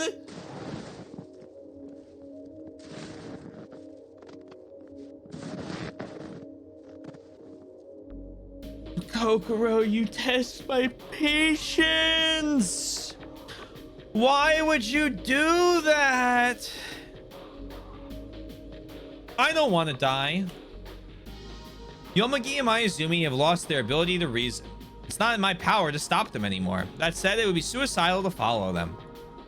Like, are useless and pretty, but more often useless. I keep standing still, seeing Yomugi and the other two off as their backs recede from view. Why I like Granny shutting her down at times. The nice thing about having a character you hate as much as Mayuzumi, right, is that when other characters start to agree with her, it's like, okay, hold on, pause everything. Obviously, she's correct this time. Because there's no way they would just agree on something out of the blue. The figures disappear into the darkness and I'm left alone in an inky black world. Even though I said I'd return to the cabin, I don't even know where I'm standing right now. Where is the cabin? In any case, I decided to walk in the direction opposite where the others disappeared to. Rather than recovering, my hazy consciousness steadily deteriorates. Hardly even conscious of where I am or what I'm doing, it feels like I'm about to forget both entirely. I'm terribly sleepy. It's quite paradoxical being sleepy even though it's cold. If I die, I'll die if I go to sleep. It's a pattern you often see in dramas. But I want to sleep. The sweet temptation of sleep runs through my head. How happy I would be if I could sleep right here. If it meant I could sleep, I wouldn't even care if I died. Even things like that cross my mind. Suddenly, I'm pulled back to reality. Huh? Why am I walking in a place like this? I slowly take in my surroundings. My entire field of view is pitch black. Well, more like white, but I can't even see my own hand when I bring it in front of my face. Where am I?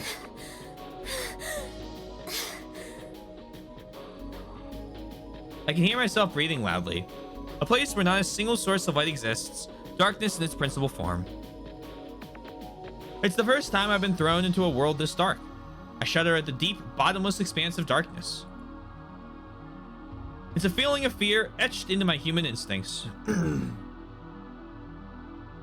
True, there was a tip on this. Hey, Oddball.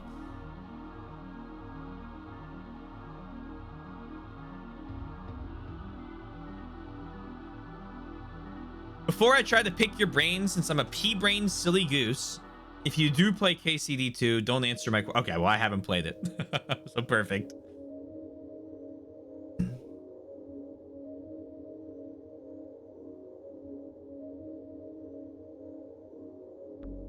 What true midnight means?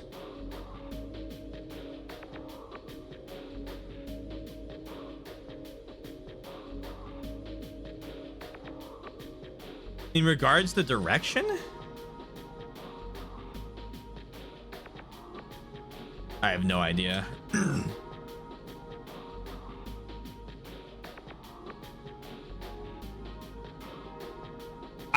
Twink was confident with that.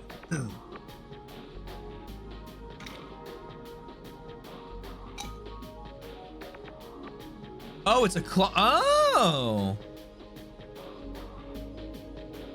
There you go, Oddball. And the shadows got perhaps.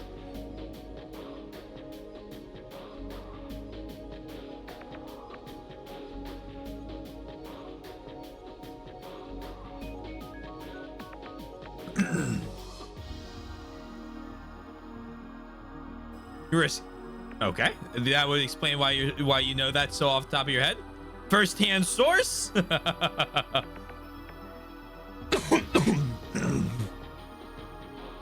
It's a feeling of fear etched into my human instincts.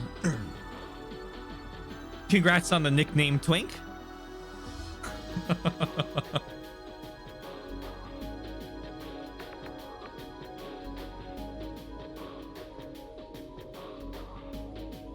Already had it, I figured. It forces me to realize it. Humans are creatures that can't live without light. It feels like I'm the only one who exists in this world. The feeling of isolation evokes an overpowering anxiety. Unable to contain myself, I shout. However, my voice is easily erased by the snowstorm. It melts into the darkness. I shout at the top of my lungs. Even though I know there shouldn't be any way a reply will come, I can't help but shout.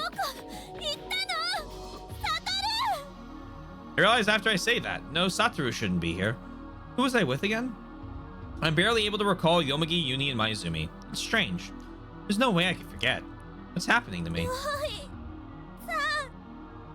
My speech is slurred.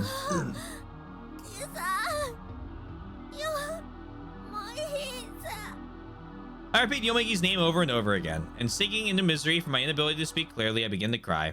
The snow mingled with the wind violently blows the drops off my face, and the trails they leave on my cheeks freeze immediately. I rub my eyes. As I thought, there's no one here. No one will answer me. I'm alone. Disaster. The word floats into my mind, and I fall into a panic. My own thinking was too naive. Nothing is more reckless than moving alone in this blizzard. I can hear my own breathing quickly becoming ragged. I look around over and over again. I have to somehow meet up with everyone. Even if their actions are suicidal, it's better than being here alone. There's nothing. There's no one. There's only me in this world. I don't want to be alone.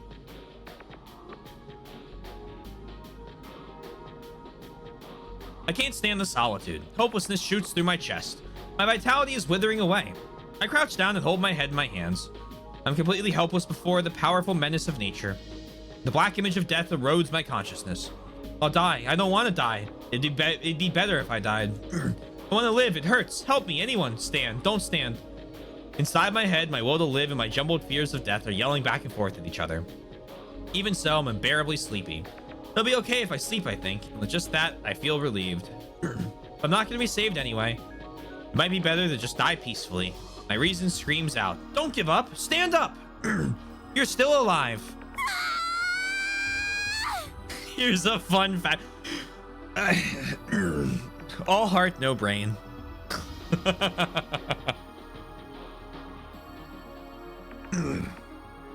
I yell. By yelling, I'm able to raise my own spirit. I frantically stand up. I don't want to die. I don't want to die. I don't want to die. That's the only thought in my head. What should I do? Think it's more advice than fact? It's good advice. The hope that visits in the end. Let's stay still. Fuck it. That worked last time. I believe. Rather than moving around aimlessly, I'll have a better chance of survival if I stay in one spot. Yomi said that he was going to leave me behind. He probably isn't going to come and save me. Still, it's dangerous to move around alone. I'll stay here and wait until the snowstorm settles. The strong winds make my body shake unsteadily. It's taking all I have to just stand. But despite that, I stand here as if opposing the wind. I see welcome.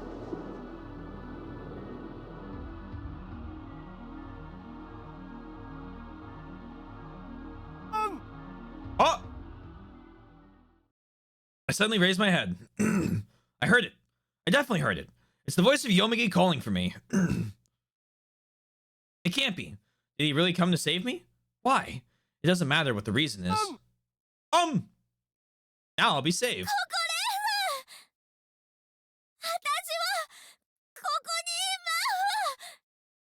I placed that last of my hopes in my shouts. I concentrate and staring into the jet black darkness.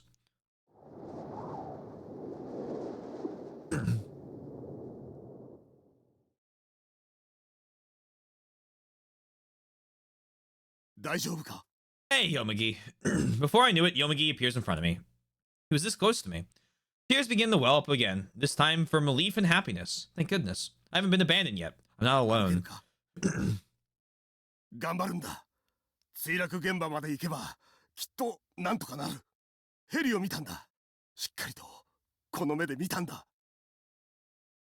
A helicopter? Is that why they continue to march on recklessly? There's no way a helicopter could come in this snowstorm. There's no way it could fly. It's obvious that what they saw was just a hallucination. What if there really is one? If it's true, then this is the chance we've been wishing for. If we make contact with the helicopter, everyone will be saved. What can I do? What do I do? What do I do? After considering it repeatedly, I nod. Let's go. If there's hope there, if there's a means to survive there, we'll have to go there no matter what. I wonder how far we've walked. Feels like we've been wandering inside the snowstorm for hours, but in reality, it might have only been about 10 minutes. It's become impossible to tell time. No matter how long we walk, we may never reach our goal. Thinking of that breeds anxiety in me. Yomigi, who's been loudly cheering us on until part way, has already fallen silent. Mayuzumi and Uni continue to silently push forward with me. Uni, who's now walking in front of me, has been wavering for a while now. His back hunched over and his head hanging low, he walks unsteadily like a zombie you'd see in a movie. The way he looks tells me that it wouldn't be odd for him to fall over at any moment. However, I'm not in any position to be worrying about Uni in the first place. In my hazy thoughts, I can only hear Yomigi's words. If we can reach the crash site, we'll be able to manage somehow, over and over. Will I reach the crash site first, or will I fall dead of exhaustion first? My strength is already depleted. What remains is willpower alone. When that willpower runs out, I'll die. I continue to mutter, walk to myself with each step I take. Suddenly, Uni falls face down onto the snow right in front of me. For a moment, I can't understand what's happened. I absentmindedly stare at his small, fallen body. I slowly tug Uni's hand. His hand is so cold. It's like it's frozen. No matter how much I pull, his hand only hangs there lifelessly. Even calling out to him is a hassle. The other me in my heart becomes angry at myself. Why are you so relaxed about this? Hurry and save Uni. I fall to my knees, almost collapsing, and lift Uni's body softly into my arms. That alone is like hard labor. Uni's eyes won't open. I thought he was dead, but he's still breathing laboriously. I slap his cheek. ユニ起きて。 Uni slightly opens his eyes. He speaks between pants. もう歩けない。ダメよ。死んじゃうよ。無理だよ。諦めなよ。 Unmoving, Mayuzumi takes a look over at Uni. もう助からない。 Mayuzumi is wearing a blank expression. Her body wavers back and forth, and her eyes reflect nothing. 置いていくしか。 What is she saying? Leave who? Uni? バカなこと言わないで。仕方ないでしょ。全員死ぬか、その子だけ見殺しにするか。 Mayuzumi curves her lips in ど self-derision. っちにしろその子は助からないわ。 Hey, Kirby. It feels like a nighttime bed story because I'm reading the dialogue out loud. I hope you're enjoying. I look at Uni's face. In order to save myself, I have to abandon this boy. Is that really all right? No, this is how we die. I'm afraid to die. I don't want to die. This just fulfills the newspaper, because if we go down there, some like avalanche is going to kill us, and then he's back here by himself and he miraculously survives. 私は人殺しになったって。絶対。あんたは？ In order to save the majority, you have to sacrifice the minority. That might be an act of courage in itself, but I... Alright, well, this is going to be another choice. We have that last one, and we'll do... Here. This probably kills us, but I just want to oppose her. There's no way I could do something as cruel as abandoning him. How it feels right now. Nice. 私は戻ります。 Oh, well, okay. I didn't think it'd be... That's not what I was expecting you to say. ユニと一緒に小屋に。 I didn't really think that was help. I embrace Uni tightly. まだそんな甘っちょろいこと。そうだとしても、たとえ綺麗事だって言われても、私にはこんな幼い子を犠牲にしてまで生き残るなんて、そんなの耐えられない。 I almost lost something important to me as a person.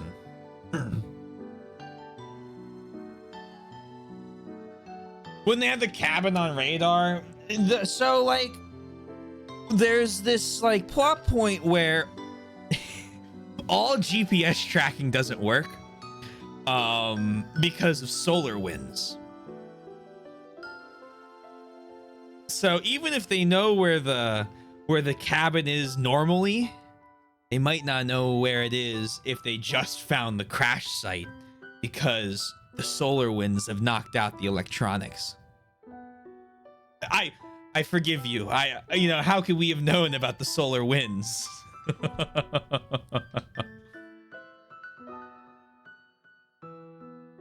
Maybe that is how it works out. Maybe we survive this way. I'd only end up hating myself unbearably. あの And 時墜落する飛行機の中で私は誓ったの。私がユニを守るって誓ったから。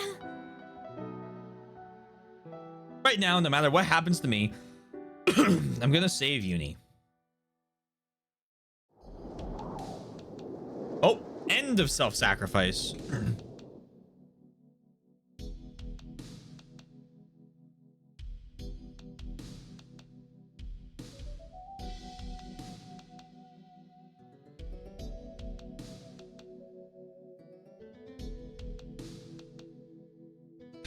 It doesn't look as though Uni will be able to walk by himself. He's still too conscious, but his body has gone completely limp. Seeing Yuni's condition, Yomagi 低 groans. 体温症になりかけてる。急いだ方が良さそうだ。 He lifts Yuni's body in his arms and begins to carry him on his back. Okay, there we go. Hey. Stop.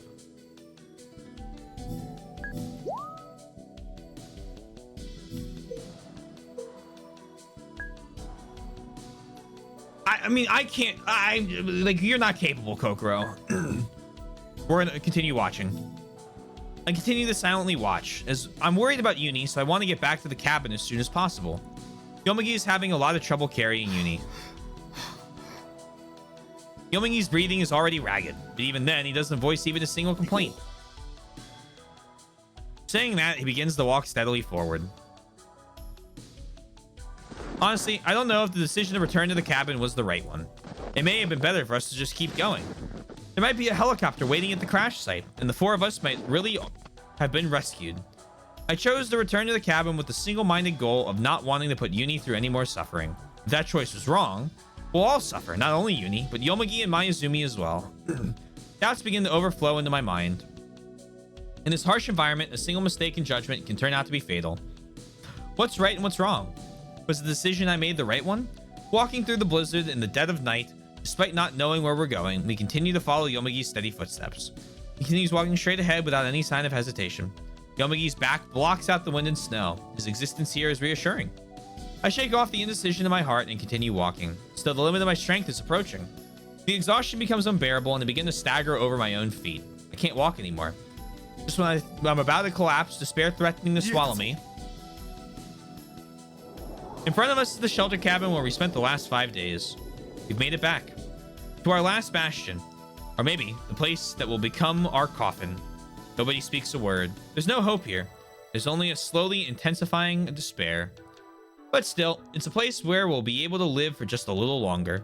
That's right, only a little longer. Oh my god, another chapter? What the fuck?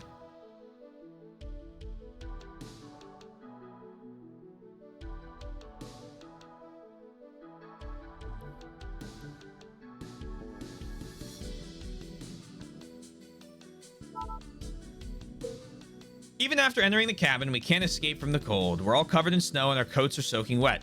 After laying Uni on the floor, Yomagi begins removing his clothes. Mayuzumi clucks her tongue in his words. またつまんない冗談を。服を脱げ。指を切り落としたいか。低体温症で死にたいか。 Did I think this was the end of the game? No, I was just curious where in the 30s we were. Again, I'm telling you, we're gonna finish up something. We're gonna get to either the point where we die or like I don't know how we get to January 17th without being dead with no firewood, no food, no water. Oh, there was another chapter? No, they're happening really fast. Some of the chapters earlier today were like earlier, we went up 3% or something like that, I felt like, in one chapter. And now we're getting like, you know, like 6 chapters in like a small little period of time.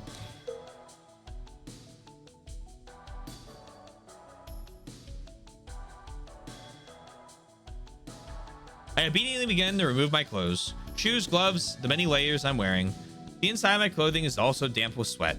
It may be that what I'm wearing has gotten soaked because taking it off has the opposite effect, making me feel less cold. ね、 Mayuzumi bashfully ま hesitates. さか服を全部脱げってわけじゃないよね。濡れているものは脱ぐんだ。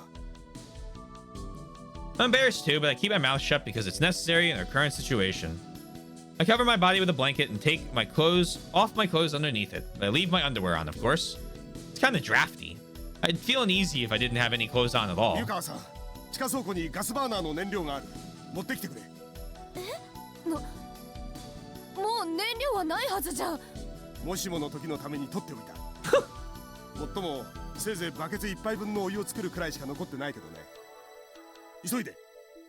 I go down to the basement barefoot. Just as Yomagi said, there's a single container of cassette-type fuel left, hidden at the very back of the shelves. Retrieving it, I head back up. We heat the water with the gas burner. Mayuzumi desperately holds her hand close to the burner.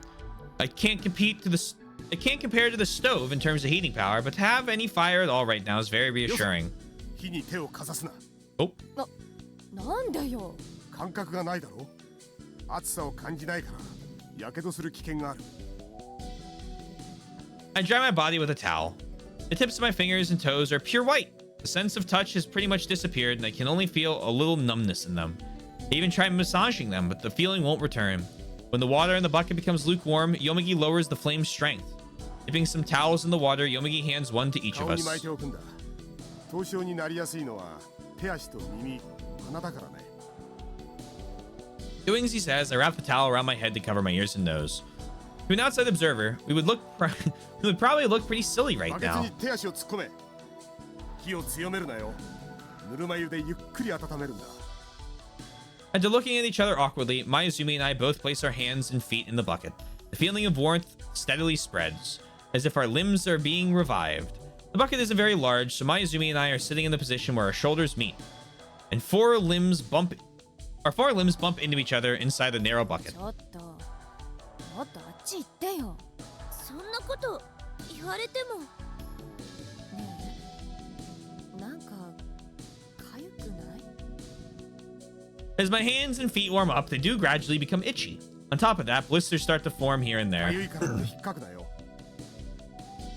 Yomugi also places a warm towel underneath one of Uni's armpits. He then piles several blankets on top of him.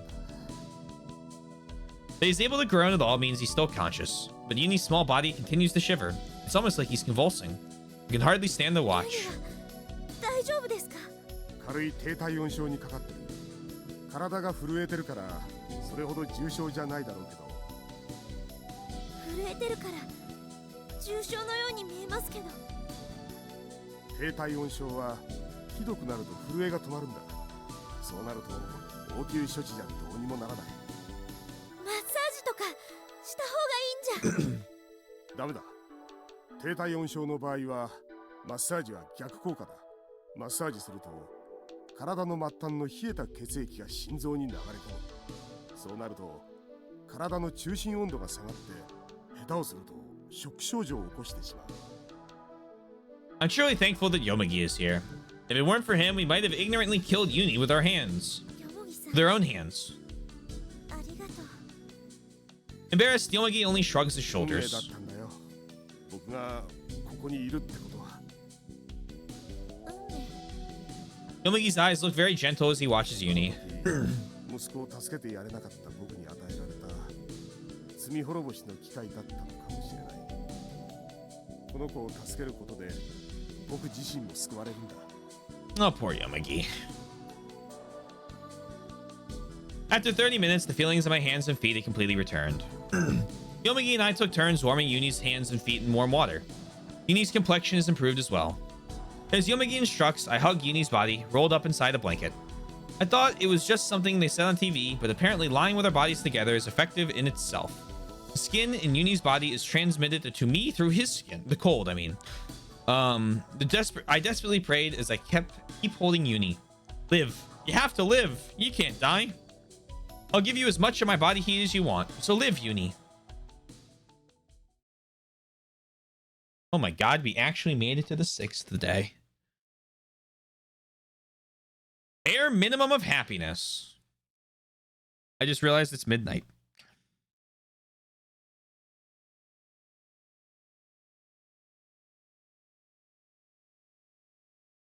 You know what that means.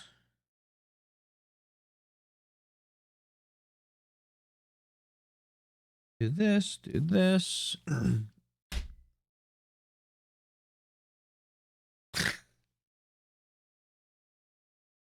Great quote. Great 10 out of 10 quote. Ugh. Let's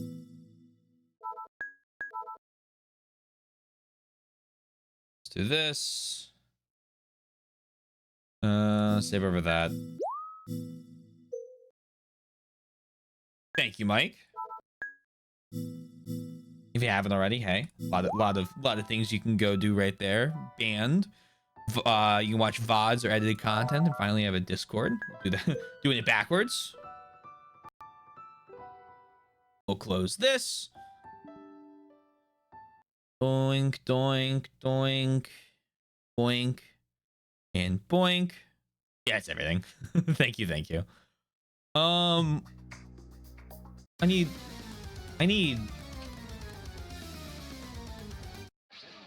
There you go.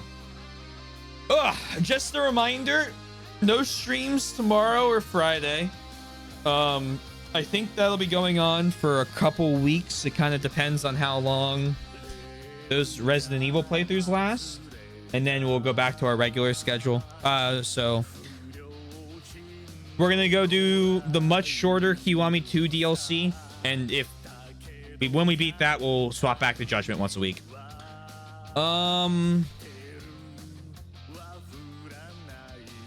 Anything else? Maybe. Yeah, we'll see what works. Maybe we do. Maybe while I do 5 days, we do 3 days of one game, 2 days of the other. Well, maybe we do Remember 11 3 days a week. I don't know yet. I haven't thought that through, to be perfectly honest with you. Thank you all. We're gonna find a raid. Kings alone, breaking the world.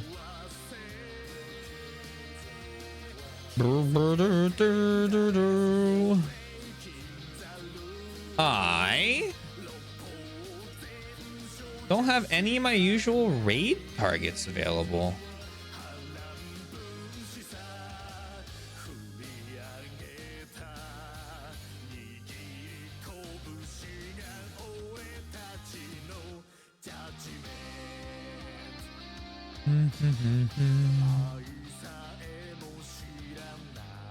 So I'm just gonna end.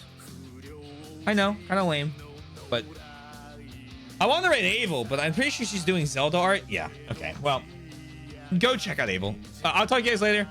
Peace out. Thank you all for being here. I hope you have fun. I know I did. Have a wonderful rest of your night, day, afternoon, evening, morning, whatever it may be. GG's. Thanks for being here, Sundown. Thanks for being here, Twink. Thanks for being here, Mike. And I will see you again on Thursday. Wait. Oh, I'm waiting. You've called the wait.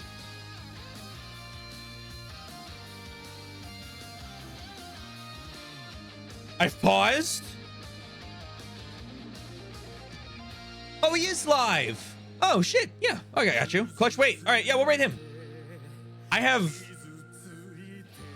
Oh, I didn't see him. Yeah. Deal. All right, cool. And I want to see... he's playing 9 Souls. I actually want to see this game, too, so that works out fine. Perfect. Good call. Good call. Great call. 10 out of 10. This is why... one of the many reasons you're a mod.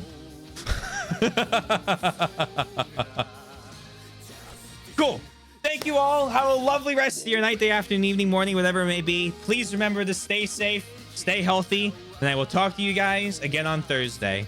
Get ready for some Majima action. And it should be about, I think it's about like 4 hours for the DLC, so it should be about 1 stream. So, well, 4 hours, so double it, be 8. But I said one of many reasons. One of many reasons. All right. Thank you all. Peace out and bye for now.